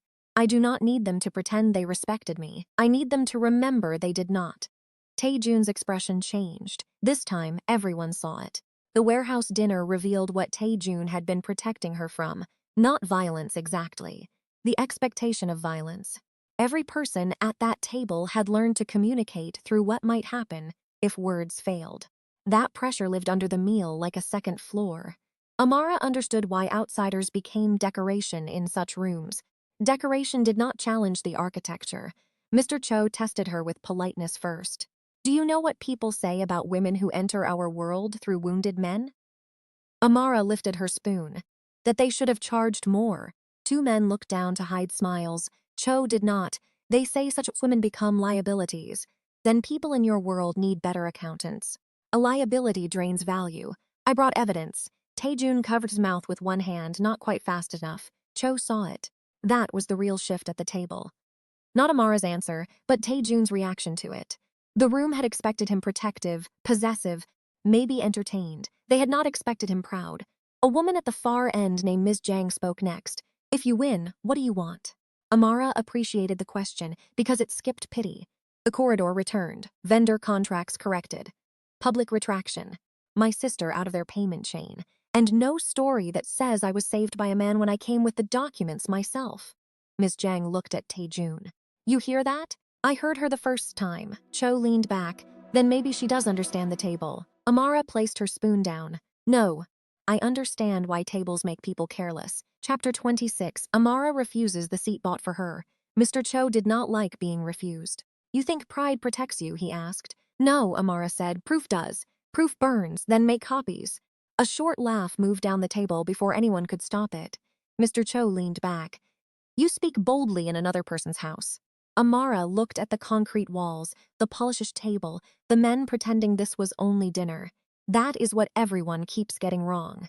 I am not trying to be comfortable in other people's houses. I am trying to stop them from stealing mine. Tae-joon stood then. The room braced. But he only walked to a side cabinet, removed the plain ceramic chopstick rest from the first dinner, and placed it in front of Amara. He had kept it. Not as a souvenir, as evidence. She brings this, he said. Mr. Cho looked from Tae-joon to Amara. And if the board insults her again? Tae-joon did not answer. Amara did. Then they do it on record. That was the moment the inner circle understood the difference between a woman being protected and a woman becoming part of the strategy. After dinner, Tae-joon walked Amara to the car. You made enemies tonight, he said. I thought they respected me. In my world, that is often the same beginning. Amara touched the ceramic rest inside her pocket. Then I will enjoy the beginning.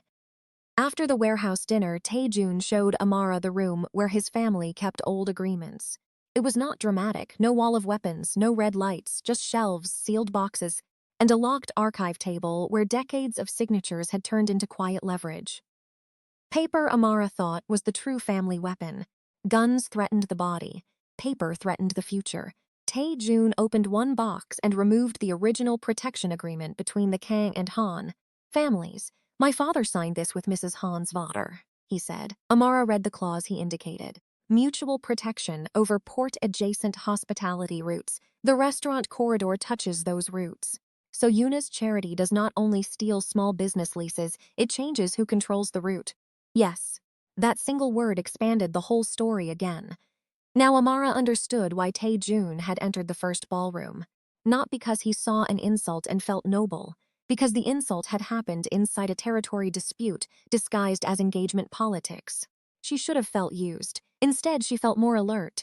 When did you know? When I saw your place card moved. No one embarrasses a project consultant that publicly unless they need her discredited before a vote. So I was leverage. Yes. The honesty hurt and helped at the same time. And now, Tae-joon closed the agreement box. Now you are the person who decides whether my family deserves the truth from you. Amara considered that. Your family deserves nothing. Fair. The vendors do, he nodded. Then we continue for them. Chapter 27. Yuna learns she is disposable. Yuna learned the truth from her father's own assistant. Not because the assistant loved justice. Because Director Park paid better for documents than Chairman Sesa paid for silence. The file arrived in Amara's secure inbox just after midnight. Yuna's prenuptial agreement, a private indemnity clause, a reputation sacrifice plan if the foundation transfer failed. If public blame became necessary, Seo Yuna would be described as an overzealous daughter who misunderstood legal boundaries. Amara read it twice. Then she sent one page to Yuna. No message.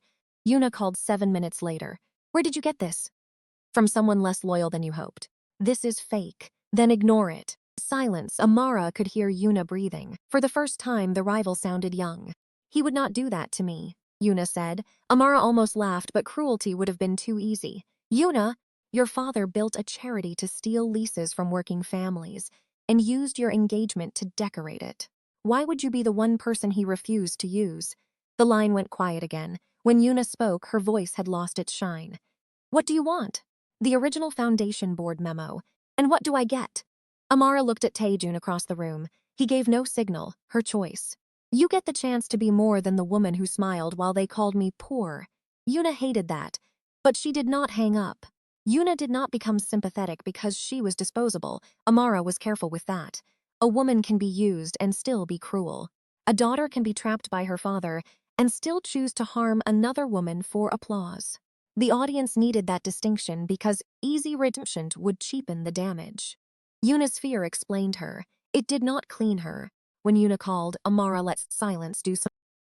Did you send this to scare me? Yuna asked. No, I sent it because you should know the table you are defending has your name on the menu.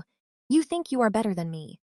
No, I think I am less surprised. That one landed. Yuna breathed through it.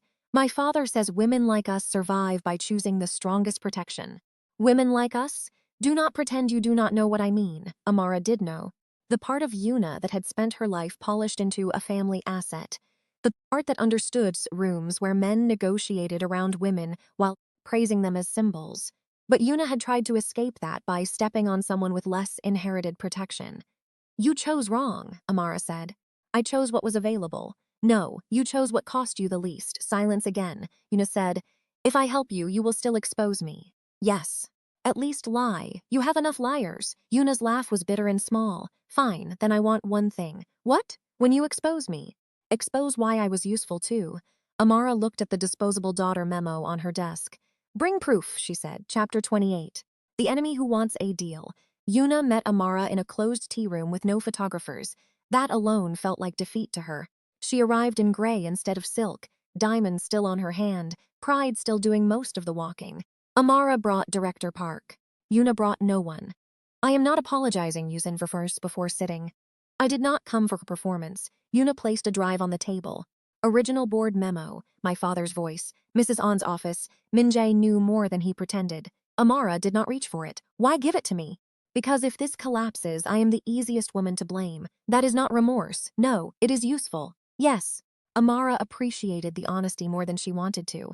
Yuna's fingers tightened around her teacup. I did hate you. I noticed. Not because of Min-jae. Amara waited. Because when they insulted you, you looked at them like they were being recorded by history. I have spent my entire life trying to look like I belong in rooms that would sell me by morning. For a moment, the two women sat with the ugly shape of that truth. Then Amara said, do not turn pain into sisterhood. You still planted the hairpin. Yuna nodded once. I know. At the board dinner, you testify if needed. My father will destroy me. He already wrote the memo. Yuna pushed the drive across the table. Then I will read mine first. The tea room meeting was the closest Yuna came to honesty. Not apology. Honesty. She described how the foundation started as her attempt to build something her father could not call decorative. She had wanted her name on a board, not only on a guest list. Then the board became a trap. Every signature required a favor. Every favor required silence. By the time Amara's corridor proposal arrived, Yuna did not see a creator. She saw a shortcut. That is ugly. Yuna said, yes, you could comfort me. I could. Yuna almost smiled. Amara did not. Director Park verified the drive on a small laptop. The audio files were real. The board memo was worse than expected. Chairman Seo had planned 3 outcomes. Successful transfer with Yuna as public face.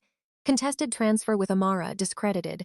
Failed transfer with Yuna blamed for overreach and Min-jae repositioned as a concerned heir. Everyone had a use. No one had a soul in the memo. Yuna looked at the screen like someone watching her own cage being described by architects. If I testify, she said, Min-jae will say I manipulated him. Did you? Sometimes. Then say that too. Yuna stared at her. Amara shrugged. Truth with missing teeth still bites wrong. For the first time, Yuna looked less like a rival and more like a woman exhausted by performance. You are very hard to hate up close, she said. Try from a healthy distance. That almost made Yuna laugh. Almost. When she left, the drive remained on the table. Amara did not forgive her. She did something more useful. She believed the evidence. Chapter 29. The final board dinner. The final board dinner was held in the same hotel where Min-jae had humiliated Amara. That was Amara's idea. Cruel rooms deserved return visits. This time, the seating chart had been printed under Director Park's supervision. Elders at the north, foundation board at the east, Han family at the west, press behind glass, close enough to photograph arrivals but not close enough to hear until invited. Amara's place card sat opposite Mrs. Han. Beside it, Amara placed the plain ceramic chopstick rest. Mrs. Han saw it and went still. Min-jae arrived with Yuna, though they did not touch. Chairman Seo arrived smiling like a man who had never met a consequence he could not invoice. Tae-joon entered last. He did not sit beside Amara. He sat at the end where he could see everyone and own no part of her voice. That choice unsettled the room more than if he had claimed her in front of them. The first course was served. No one ate. Chairman Seo lifted his glass. Let us resolve this unpleasant misunderstanding. Amara opened her folder. Yes, she said, let's. Min-jae laughed under his breath. Still pretending paperwork makes you one of us? The press could not hear him. The room could. Amara looked at Director Park. He touched one button. The private audio system began recording. Amara smiled. Say that again clearly. Returning to the first hotel made Amara's body remember before her mind could organize it. The scent of lilies, the shine of the marble, the hallway where security had approached, the service door where a florist had whispered apology. Trauma did not need permission to keep receipts. It stored them in muscle. Tae-joon arrived behind her but stopped before entering her space. One breath, he said. Amara looked at him. You remembered. Two would be excessive. The joke was terrible. It helped. Inside the ballroom, the table had been reset with almost insulting perfection. No kitchen-side chair this time, no accidental gaps, no visible cameras except the ones Director Park had approved. Amara placed the ceramic chopstick rest beside her plate and watched Mrs. Han notice it like a slap no one could photograph clearly. Min-jae wore a dark suit and the expression of a man rehearsing regret. Yuna wore no diamond. That absence traveled around the room faster than gossip. Chairman Seo kissed his daughter's cheek. She did not lean into it. Amara saw that too. The first course arrived untouched. Director Park stood near the wall with two sealed folders, one red, one black. The red folder belonged to Seo's settlement trap. The black folder belonged to Amara's original contract and evidence chain. 2 colors. 2 stories. Mrs. Han lifted her glass. Before we begin, perhaps Miss Bell would like to apologize for the confusion she has caused. The room waited. Amara smiled. No, she said, but thank you for starting exactly where the evidence begins. Runtime expansion lock, witness placement. The press behind the glass were not random. Director Park had selected 3 journalists who cared more about records than champagne. One covered corporate charity fraud. One covered hospitality labor. One had exposed a redevelopment scheme that used cultural language to move immigrant-owned businesses out of profitable streets.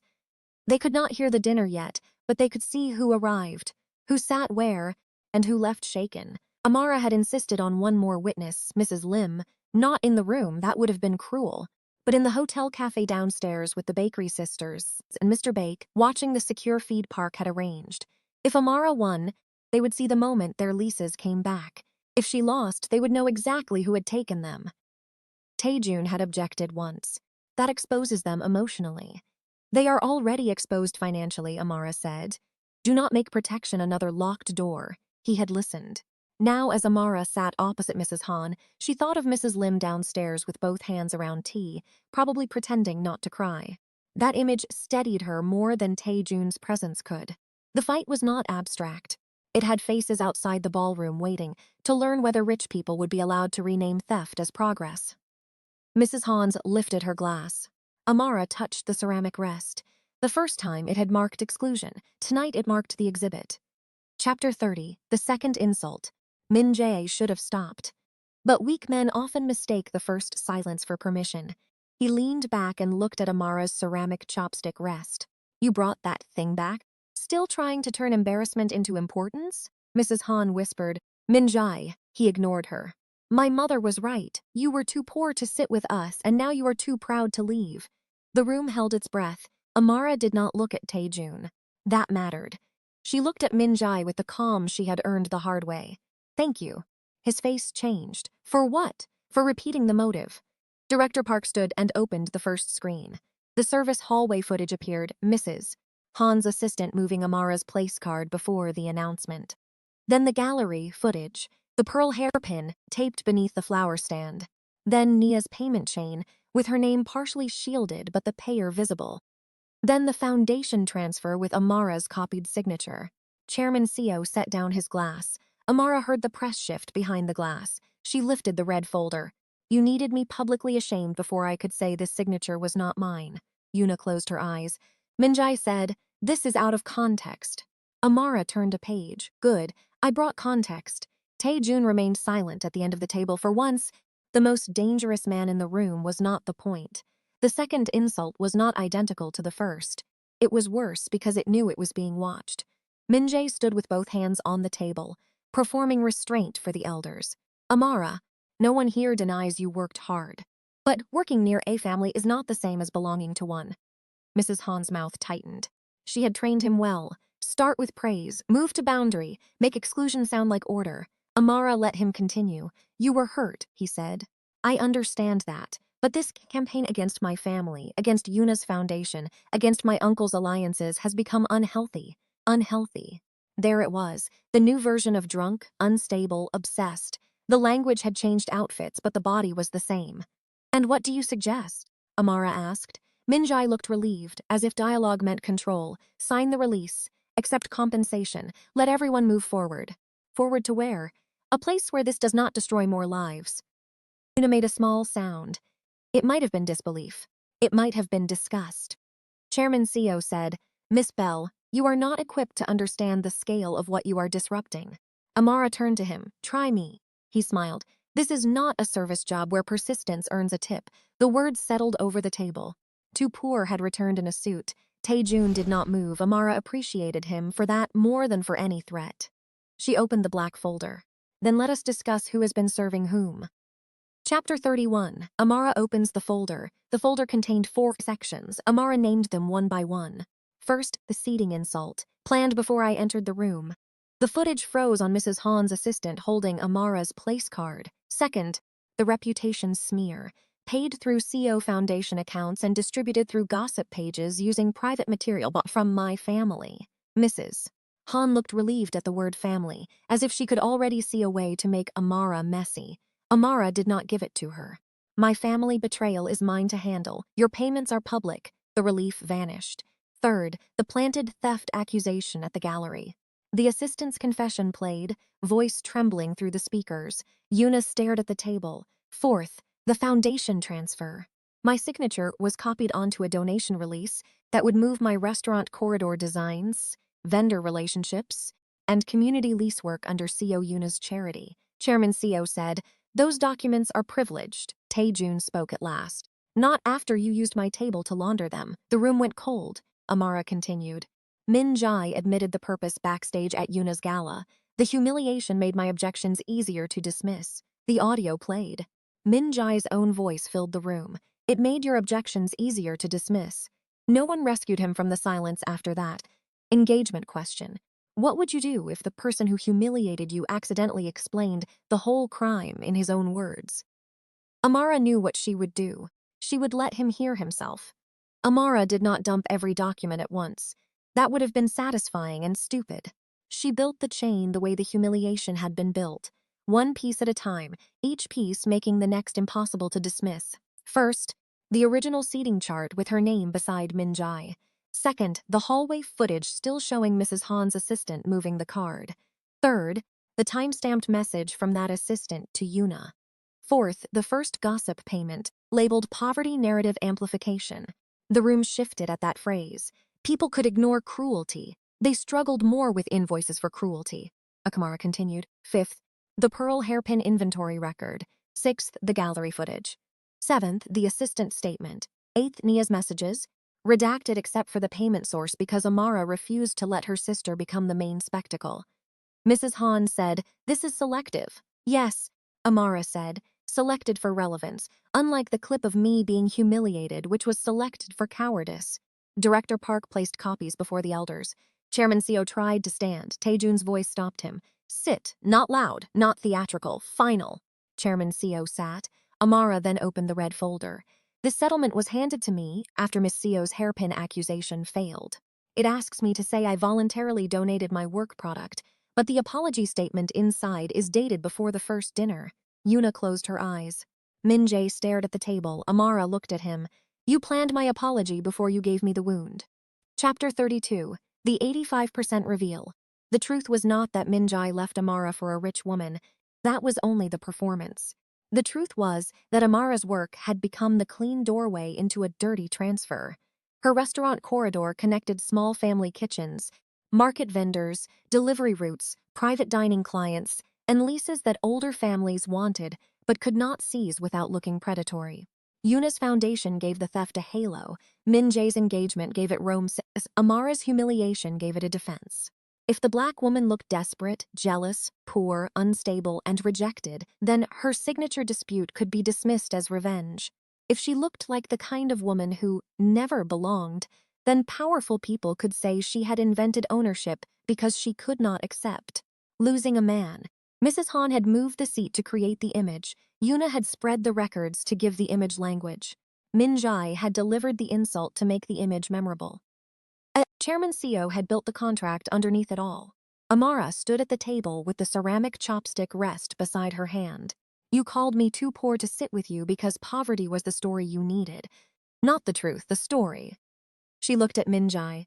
I was never trying to buy my way into your family. Then at Mrs. Haynes Han, I was trying to keep you from stealing from mine. Then at Yuna. And you smiled because you thought being chosen protected you. Yuna's face tightened. Amara faced Chairman Seo last. Sign the reversal, return the corridor rights, withdraw the foundation claim. Or I open the doors and let the press hear every second. Tae-joon looked almost proud. Almost. The room thought the settlement date was the reveal. It was not. That was the false summit. The satisfying part. The clean humiliation returned to sender. The moment where viewers could think, good, she caught them. But the story had one more layer because rich families rarely build an entire public scandal around simple embarrassment. Director Park handed Amara the final page. She let the room breathe for 10 seconds, then she spoke. The restaurant corridor transfer was scheduled for board approval 48 hours after the first dinner. My consultancy agreement prevented that transfer unless I signed a release. I had not signed one, so the plan required two things. She held up one finger. Make me look unstable before I objected. Then another. Make my signature appear voluntary after I was publicly dismissed. Mrs. Han whispered, enough. No, Amara said. Enough was the kitchen seat. She placed the copied signature page beside her original contract. The signatures looked similar at a glance, but Amara had signed the original with a slight gap between Bell's two L's, a habit from childhood. The copied signature closed the gap. Small, almost invisible. Enough. You copied my signature from a scanned vendor file, Amara said. Then attached it to a transfer I never approved. Chairman Seo's face lost color. Mrs. Han reached for water and missed the glass. Now the first dinner made sense. The posts made sense. Nia's payment made sense. The hairpin made sense. Every cruelty had been designed to answer one future question. Why should anyone believe Amara Bell? Amara looked around the table. Because I kept the original. Runtime expansion lock. The hidden forged approval. Amara let Director Park distribute the signature comparison before revealing the last approval letter. The forged signature was the crime the board could understand quickly. Ink, date, file source, unauthorized transfer. But the approval letter was the crime the audience would feel. It named the vendors. It claimed they had been consulted. It described their shops as underperforming cultural assets ready for foundation improvement. Mrs. Lim, downstairs on the secure feed, saw her own noodle shop described that way. Park's tablet buzzed with a message from the cafe. Mrs. Lim says, keep going. Amara almost broke. Only almost. She turned the approval letter toward the board. This document says the vendors agreed to foundation management. They did not. It says explained the transition. I did not. It says the corridor was inefficient because family-owned shops lacked modern discipline. Her voice sharpened for the first time. Those families woke before dawn, while some of you were still drinking imported wine and calling it networking. They built customer trust you now want to convert into donor photographs. No one interrupted, not even Chairman Seo. You needed me discredited because if the vendors trusted me, your letter collapsed. You needed me poor because if I was a professional, my contract mattered. You needed me emotional because if I was credible, your forged signature became a crime instead of a misunderstanding. The room had no air left for politeness. Amara placed the approval letter on top of the copied signature. So yes, I was poor compared to this table. Poor enough to read what you assumed I would never challenge. Chapter 33. Tae-joon does not speak for her. Chairman Seo chose arrogance first. You have no idea what you are threatening. Tae-joon leaned forward. The room braced for him. Amara lifted one hand without looking back. He stopped. That single pause changed the air.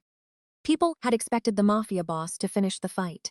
They had expected Amara to be the reason he acted, the woman behind the man, the insult that gave him permission to punish. Instead, he obeyed her boundary in front of everyone who thought power only moved one way. Amara opened the press channel. Behind the glass, the reporter's speakers came alive. She did not raise her voice. My name is Amara Bell. Last week, a clip showed Min-jae saying I was too poor to sit with his family. Tonight you will see why that sentence was useful to them. Mrs. Han stood. Stop this. Tae-joon looked at her. She sat. Amara played the evidence in order. Not all of it. Enough. The seat, the payment chain, the planted hairpin, Min-jae's admission, the copied signature. Chairman Seo's lawyers began whispering. Director Park placed the reversal documents in front of him. Yuna stood before her father could speak. The board memo is real, she said. Her voice shook, but it carried. My father knew the signature was disputed. Mrs. Han knew the insult would make Amara look unreliable. Min-jae knew before the announcement. Min-jae stared at her. Yuna did not look back. Self-preservation had finally chosen truth. Tae-joon's silence became the loudest thing in the room. Every instinct around that table expected him to take over now. Powerful men knew this rhythm. Woman reveals wound. Man delivers punishment. Room understands ownership has changed hands. It would have been easy. It would have even felt good to some viewers for a moment. But Amara had written the rule. No revenge that costs me my name. So Tae-joon enforced silence instead of claiming victory. When Mr. Han tried to interrupt, Tae-joon said, she is speaking. When Chairman Seo tried to call counsel, Tae-joon said, after she finishes. When Min-jae whispered her name, Tae-joon looked at him once, and the whisper died. That was not speaking for her. That was holding the room accountable to her voice. Amara felt the difference all the way through her body. She turned to the elders. You can call this a misunderstanding, but the documents will not. You can call me emotional, but the timestamps will not. You can say I wanted revenge because a man chose someone else, but the signature page existed before I knew I was being replaced. The elder woman from the first dinner looked at the copied signature through thin glasses. What do you want? She asked. The question was clean. Amara answered cleanly. Return the corridor. Publicly retract the clips. Correct every vendor contract. Remove Yuna's foundation from the transfer. Report the forged signature. And state in writing that my work was stolen after I was discredited. Mrs. Han said, that would destroy reputations. Amara looked at her. Not mine. Chapter 34. Should Yuna be forgiven? Yuna did not become innocent because she told the truth. Amara made sure the room understood that. Miss Seo participated a smear. Amara said. She planted the hairpin accusation through her assistant. She spread my rent and work history. Her testimony helps the truth. It does not erase what she did. Yuna flinched. Good. Forgiveness given too quickly becomes another way powerful women avoid consequence. Chairman Seo signed the reversal because cameras loved signatures, and he knew refusal would look like guilt even to people paid not to understand law. Mrs. Han refused until Tae-joon placed the original seating chart beside her hand. You used my family table, he said. You do not get my family silence. She signed. Min-jae did not. He looked at Amara with eyes too wet to be useful. I was afraid, he said. Amara believed him. That was the saddest part. I know, she said. You let fear borrow your mouth. I loved you. You loved being admired by someone you thought had less power than you. He looked at Tae-joon. And him? Amara smiled without softness. He had enough power to speak for me and chose not to. You had every chance to stand beside me and chose the room. Here is the final major question for comments. Should Yuna be forgiven for testifying, or should some public humiliations stay permanently expensive? Amara already knew forgiveness was not tonight's work. Tonight was about return. Her name, her work, her seat. Yuna's testimony did not arrive like redemption. It arrived like survival finally pointing in the right direction. She stood slowly, both hands flat on the table. Her father said her name in a tone that had probably controlled her since childhood. This time, she did not sit. The board memo is real, Yuna said. The room stilled. Chairman Seo's face hardened. You are confused. No, I am late. That sentence hurt more because it was true. Yuna looked at Amara, and for the first time there was no performance between them. I knew they wanted you embarrassed. I knew the foundation needed your release. I told myself you would be paid and angry and gone. I planted the hairpin because my father said public doubt creates legal fatigue. A murmur moved through the table. Amara did not soften. Yuna continued, voice shaking now. Min-jae knew about the release. Mrs. Han's office moved the seat. My father approved the payment chain. I have the original memo. Chairman Seo stood. Tae-joon's men did not move. They did not need to. The room itself held him. Amara asked, "Why testify now?" Yuna swallowed. "Because I saw the memo where they blame me if it fails." Someone scoffed. Yuna flinched, then steadied. "I am not pretending this is noble. I am saying the truth because lying finally became more expensive for me too." Amara appreciated that answer. It was not pretty. It was usable. That is why the forgiveness question matters. Some people tell the truth because they grow. Some tell it because the fire reaches their own door. The result can still save others, but the motive should not be rewritten into virtue. Chapter 35. The command changes meaning. After the signatures, the room emptied badly. Rich people disliked consequences with witnesses. They gathered coats, avoided cameras, and developed sudden concern for privacy. Min-jae tried to approach Amara once. Tae-joon stepped into his path. Not close, not dramatic, enough. Min-jae stopped. "Uncle," he said. Tae-joon's eyes were flat. "You lost the right to use that word tonight." Min-jae left without another sentence. Amara stood by the table after everyone else moved away. The ceramic chopstick rest remained beside her folder. She picked it up and laughed quietly. Tae-joon came to stand near her. "Are you all right?" "Ask me tomorrow." "Tomorrow then." She looked at him. "You waited." "You asked?" "Men like you do not usually like being asked. Men like me are often poorly trained." This time she laughed for real. The sound changed his face. "Not much. Enough." Tae-joon touched the back of the chair. He had not pulled out for her until now. "The room is yours if you want it," he said. Amara thought of the first dinner, the kitchen seat, Min-jae's sentence, Yuna's smile, Nia's tears, the red folder, the rain. "And if I leave? I clear the hallway. And if I stay?" His voice lowered. "Then you stay because you choose to." The same words, a different meaning. Amara sat, not because he commanded it, because no one else could remove her now. After the board dinner, Tae-joon did one thing Amara did not expect. He left first, not the building, the room. He stepped into the hallway and waited there, giving Amara the space to watch the signatures happen without his shadow, turning every pen stroke into his victory. It was so precise an act of respect that it made her angrier for a second. He had no right to keep becoming harder to dismiss Miss. Han signed the retraction with a hand that trembled from rage, not remorse. Chairman Seo signed after Director Park mentioned prosecutors. Yuna signed her testimony addendum and removed Min-jae's ring in the same motion. Min-jae did not sign until Amara placed the dated apology in front of him again. "I loved you," he said one last time. Amara looked at the man she had once planned menus beside, the man who knew how she took coffee, the man who had let a room turn her life into evidence against her. "Then your love was poorly made," she said. He signed. Only after the last pen left paper did Amara walk into the hallway. Tae-joon stood by the window overlooking the lights. "It is done?" he asked. "The paperwork is." "And you?" Amara leaned against the wall beside him, leaving a careful distance that felt less necessary than before. "Ask me tomorrow." "You said that before." "Still useful," he nodded. Then he said, "She stays" meant something ugly when I first said it.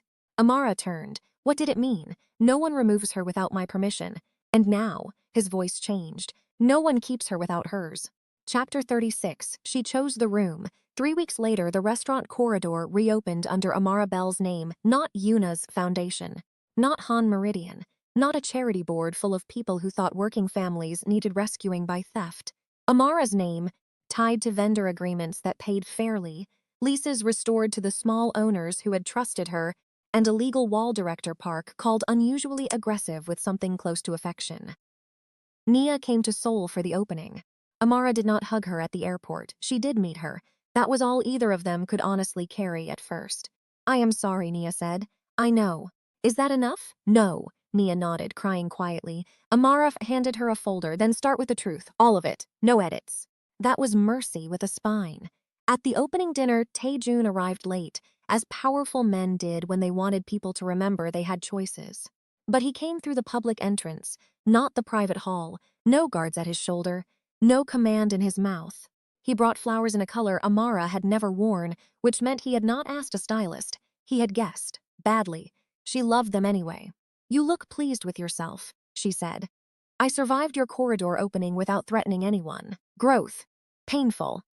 They stood near the front table where a silver chopstick rest and a plain ceramic one sat side by side. Amara took his hand first, the room noticed. This time, let them. Final CTA. If you want more Afro-Korean mafia romance stories where the insult comes first, the receipts come next, and the woman chooses the ending, subscribe and comment which character deserved the harshest consequence. Min-jae, Yuna, Mrs. Han, Chairman Seo, or Nia. Amara Bell had been told she was too poor to sit with them. She built a table they could not buy. The opening night was not a fairy tale. That mattered. Mrs. Lim's noodle shop reopened with a line down the corridor. The bakery sisters returned, but insisted on reviewing every contract with their own attorney. The rice stall couple cried when Amara restored their lease, then argued with her for 20 minutes about whether the shared kitchen needed more storage. Real victories came with invoices, repairs, mistrust, and people learning how to stand again after almost being moved out of their own lives. Amara preferred that to fantasy. Nia's repair also came slowly. Her statement helped the case. It did not buy instant forgiveness. She and Amara spoke once a week with hard rules. No secrets about money, no emotional blackmail, no pretending betrayal was love wearing fear. Yuna resigned from the foundation before it collapsed. Public opinion tried to make her either villain or victim, whichever earned faster clicks. Amara refused both versions. Yuna was a woman who had done harm and then told a truth when harm turned toward her. That was enough description. Min-jae lost his board seat. The world did not end. That was perhaps the most satisfying part. Weak men often behaved as if accountability would kill them. Usually, it only introduced them to the size they had always been.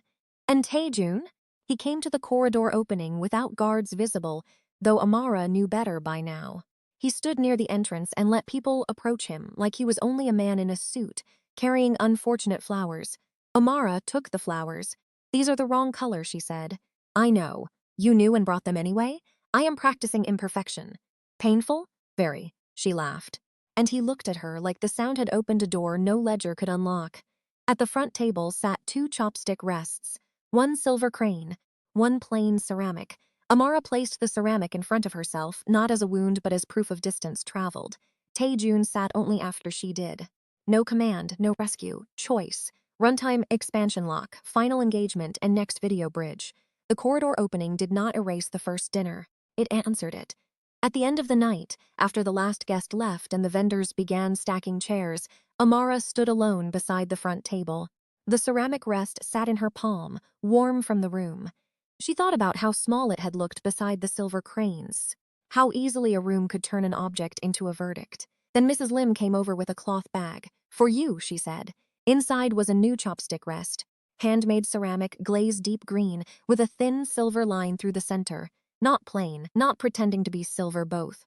Amara could not speak for a moment. Mrs. Lim patted her hand. "Now the table knows better." That was the closest Amara came to crying all night. Tae-joon found her there after the vendors left. "Good gift," he said. "Better than your flowers." "Most things are." She laughed again, easier now. He looked toward the corridor sign with her name on it. "What will you build next?" Amara thought about the vendors. Naya's unfinished repair, Yuna's testimony, Min-jae's empty chair, and all the women who had been called too poor, too proud, too emotional, too much, right before someone tried to steal from them. "A bigger table," she said. Final question for the comments. Which object carried the story hardest? The moved place card, the red folder, the rain ledger, or the ceramic chopstick rest? And if you want the next Korean mafia boss romance to go darker, with more receipts, more betrayal, and a heroine who refuses to be rewritten, subscribe before you leave. Because in Amara Bell's story, the insult came first, the evidence came next, and the woman they tried to remove built the room they all wanted to enter. Chapter 37. The clause under her name. Amara learned the next morning that victory could still have teeth. Director Park arrived before breakfast with no coffee and 2 folders, which told Amara everything she needed to know. "Tell me the bad part first," Amara said. He set the gray folder on her desk. "The corridor is yours." But the old Han Meridian board inserted a reputation clause into the transfer. Tae-joon, who had been standing by the window pretending not to listen, turned his head. Amara opened the folder. The clause was short. That made it worse. If the corridor caused public scandal within 30 days, the board could freeze vendor payouts, review ownership, and appoint temporary management. Temporary management meant Min-jae. Amara read it twice, then she laughed once without humor. He lost the room and left a hook in the wall. Director Park nodded. A legal hook. Tae-joon stepped closer. I can remove the board. No, Amara said. He stopped. She appreciated that more than she wanted to. If you remove them, they will say, the Korean Mafia boss stole the corridor for the black woman he favored. If I beat the clause publicly, they have to say I owned what they tried to take. Director Park's mouth almost smiled. That is messier. That is cleaner. The scandal came before sunset. A gossip account posted photos from the board dinner with a caption asking why Kang Tae-joon's family had handed a public corridor to his alleged lover. The post did not mention forged signatures. It did not mention the vendor leases. It did not mention Min-jae moving Amara's seat near the kitchen. It only showed Amara's face beside Tae-joon's. That was the trick. When thieves could not argue evidence, they argued optics. Nia called first. Do you want me to say something? Not yet, Yuna called second. Her voice was thin. My father is behind the post. Can you prove it? A pause. Not alone. Tae-joon watched Amara take the call, his expression unreadable. After she hung up, he said, You are thinking of meeting her. I am thinking she knows where the second account is. And if she is bait, then I learn what the trap looks like. He did not like it. Good. Amara did not need him comfortable. She needed him honest. That night, she went to the old flower market instead of the estate. One aide walked behind her at a distance because Tae-joon had developed restraint, not foolishness. Yuna waited between closed stalls, wearing no jewelry. That frightened Amara more than diamonds would have. My father kept 2 ledgers, Yuna said. One for money, one for people. She held out a thin black notebook. Amara did not take it immediately. Why give this to me? Yuna looked at the wet concrete. Because if he wins, he will sell me next. There it was, not redemption. Survival. Amara understood survival. She also knew survival did not erase harm. If I use this, Amara said, I will not protect your reputation, I know. And I will not let you become the victim in a story where you helped build the knife. Yuna's eyes filled, but she nodded. Amara took the notebook. Question for the comments. If Yuna helps expose her father only after she becomes disposable, does that count as courage, survival, or both? Chapter 38, The Second Ledger. The notebook was not a ledger in the normal sense. It was a map of favors, names, dates, quiet payments. Board members who had received apartments under relatives' names. Journalists fed rumors at expensive dinners. A judge's nephew placed in Han Meridian's legal department.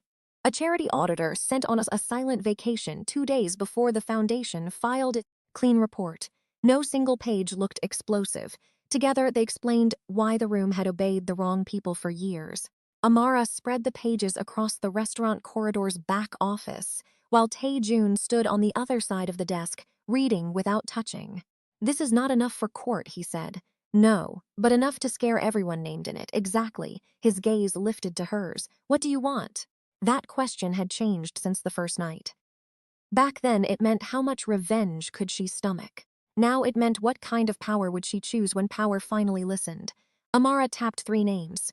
The board chair, the auditor, the donor who funded the rumor page. Only 3? If I expose all of them tonight, they scatter. If I expose 3, the rest come begging with receipts. Tae-joon studied her like a locked room had opened. You are dangerous when calm. You keep saying that like you are surprised. No, like I am pleased. She ignored the warmth that tried to climb her throat.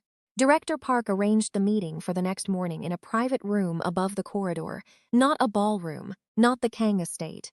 Amara wanted every guilty person to climb stairs built over the vendors they had nearly displaced.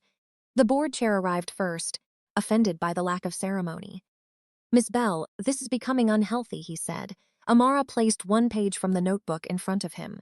His face changed before he touched it. That was enough. The auditor arrived next. She looked tired, not arrogant. When Amara showed her the entry about the silent vacation, the woman closed her eyes. They said the vendors had already agreed, she whispered. And you believed that? I wanted to. Amara let the answer sit. Wanting to believe a lie was not innocence. It was convenience with better lighting. The donor arrived last, smiling until Tae-joon opened the door behind him. No threat, no speech, just presence. The donor stopped smiling. Amara slid a blank statement form across the table. "You have two choices," she said. "Tell the truth on camera today, or be named in a civil filing tomorrow." "You think people will believe you?" Amara leaned back. "They do not have to believe me. They have to believe your bank transfer." By noon, 3 statements were recorded. By 3, 5 more board members had called Director Park. By 6, the gossip post disappeared. By 7, Min-jae came to the corridor. He looked worse without an audience. That almost made him more dangerous. "You are ruining families," he said. Amara stood behind the front table with the green ceramic chopstick rest near her hand. "No, I am returning invoices. My uncle will get tired of this." Tae-joon entered from the kitchen corridor, sleeves rolled, holding a tray of tea as if the universe had decided to embarrass Min-jae personally. "I am not tired," he said. Min-jae flinched. Amara did not. "Do not answer for me," she told Tae-joon. He set the tray down. "Then I will pour." That small obedience did more damage to Min-jae than a threat would have. Chapter 39. The vote nobody expected. The 30-day review happened on day 29. Min-jae wanted a courtroom. Chairman Seo wanted a press statement. Mrs. Han wanted a family meeting where she could turn guilt into etiquette. Amara chose the corridor. Every vendor sat in the front rows. Mrs. Lim wore her best jacket. The bakery sisters brought their lawyer and a box of pastries. No one was relaxed. Enough to eat. Nia sat near the back, hands folded, not asking to be forgiven by proximity. Yuna came alone, that mattered. The board chair cleared his throat and announced that, because of recent scandal, the corridor's leadership would be reviewed. Amara let him finish. Then she stood. "Before the vote, every vendor gets 2 minutes. Mrs. Han snapped, "This is not a town hall." "No," Amara said. "It is a corridor. They are the corridor." The room shifted. That was how power moved when someone finally named the floor beneath it. Mrs. Lim spoke first. She did not cry. She did not perform gratitude. She held up her lease and said, "For the first time in 16 years, the person in charge can explain the maintenance fee without lying." The bakery sisters spoke next, fast and sharp, correcting each other's dates, producing receipts with the confidence of women who had been underestimated by men in softer shoes. The rice stall couple argued during their own statement about storage again, then agreed on one sentence: "She did not save us. She gave us back the contract." That line landed harder than any speech Amara could have made. Then Nia stood. Amara's breath changed, but she did not stop her. Nia faced the board. "I sold private records because I was scared and angry. Amara did not ask you to excuse me. Neither do I. But the records were used to forge a business narrative that was false." She placed her statement on the table and sat down. No hug. No music, just a brick in the wall. Yuna stood last. Chairman Seo whispered her name like a warning. She ignored him. "My father funded the first rumor post," Yuna said. "I helped create the charity cover. I also gave Ms. Bell the notebook that proves the review clause was designed to force her out after transfer." Chairman Seo rose so quickly his chair hit the floor. Tae-joon did not move. Amara noticed, so did everyone else. That was the new meaning of protection. Not swallowing the room, but holding the edge while she crossed it. The vote began after 46 minutes of statements. The old board expected abstentions. They did not expect the vendors to have proxy rights restored by a clause Director Park found in the original corridor charter. They did not expect Amara to have read every line. They did not expect Yuna to vote against her father. The final count was not close. Amara Bell remained director of the corridor. Min-jae stared at the vote sheet as if numbers had betrayed him. Amara almost laughed. Numbers had been telling the truth the entire time. He had simply preferred rooms where women were too humiliated to add. Mid-story question. Because this is where the comments will split. Should Amara ever trust Yuna after this, or should truth be accepted without friendship attached? Chapter 40. The table no one could buy. 2 days after the review, the offer arrived. Not from Han Meridian. From a luxury hotel group that had watched the scandal turn into publicity and decided the corridor was now valuable enough to purchase politely. Their representative wore a soft gray suit and the smile of a man trained to call pressure opportunity. "We would keep your name on the concept," he told Amara. Tae-joon sat beside her silent. "My name is already on it," Amara said. "Of course, we mean nationally. You mean profitably." His smile thinned. "Those are not enemies. They become enemies when one eats first. The representative slid the offer forward. The number was obscene. For 1 second, the room became very quiet. Amara thought about Nia's unpaid debts, Mrs. Lim's repairs, the bakery sister's second oven, the rice stall couple's storage problem that had somehow become everyone's problem. She thought about how poor people were often expected to prove integrity by refusing money they desperately needed. So she did not refuse immediately. She read every page. Then she changed the deal. No sale, vendor-owned expansion fund, profit caps for the first 3 years, independent legal review. No branding rights without unanimous corridor consent. The representative looked personally injured. That is not how acquisition works. Good, Amara said. Then we are not being acquired. After he left, Tae-joon finally spoke. You could have taken it. I know you wanted to. For about 7 seconds. What stopped you? Amara looked through the window at the corridor, at people carrying crates and laughing too loudly because survival made ordinary noise feel luxurious. I do not want a bigger cage. Tae-joon nodded slowly. Then he placed something on the table, not flowers, a reservation card. 1 table, 2 seats. Paid in advance for every first Friday of the month. No private room, no special entrance, no ownership clause hidden in the back. Amara picked it up. You are reserving a table in my restaurant? If there is availability, there might not be. Then I will wait. The answer should not have moved her. It did, because waiting was the one thing powerful men hated when they believed the world owed them doors. Amara looked at him for a long time. First Friday, she said. 7:30. If you bring ugly flowers, I charge extra. Reasonable. If you threaten a guest, I cancel the reservation. Also reasonable. If you try to buy the building, I ban you. Tae-joon's mouth moved like he was fighting a smile. Harsh, necessary. He bowed his head once, then I will only come hungry. That was how the story ended for now. Not with a woman being chosen by power, with a woman choosing how power was allowed to enter her room. Final CTA, if you stayed this far, subscribe now for the next Afro-Korean mafia boss romance. Comment, she built the table if you want the next story to start with a public insult and to end with receipts no one can deny. And remember, this is a fictional story, made for entertainment. But the feeling is real for anyone who has ever been moved to the small table and decided to build a better room.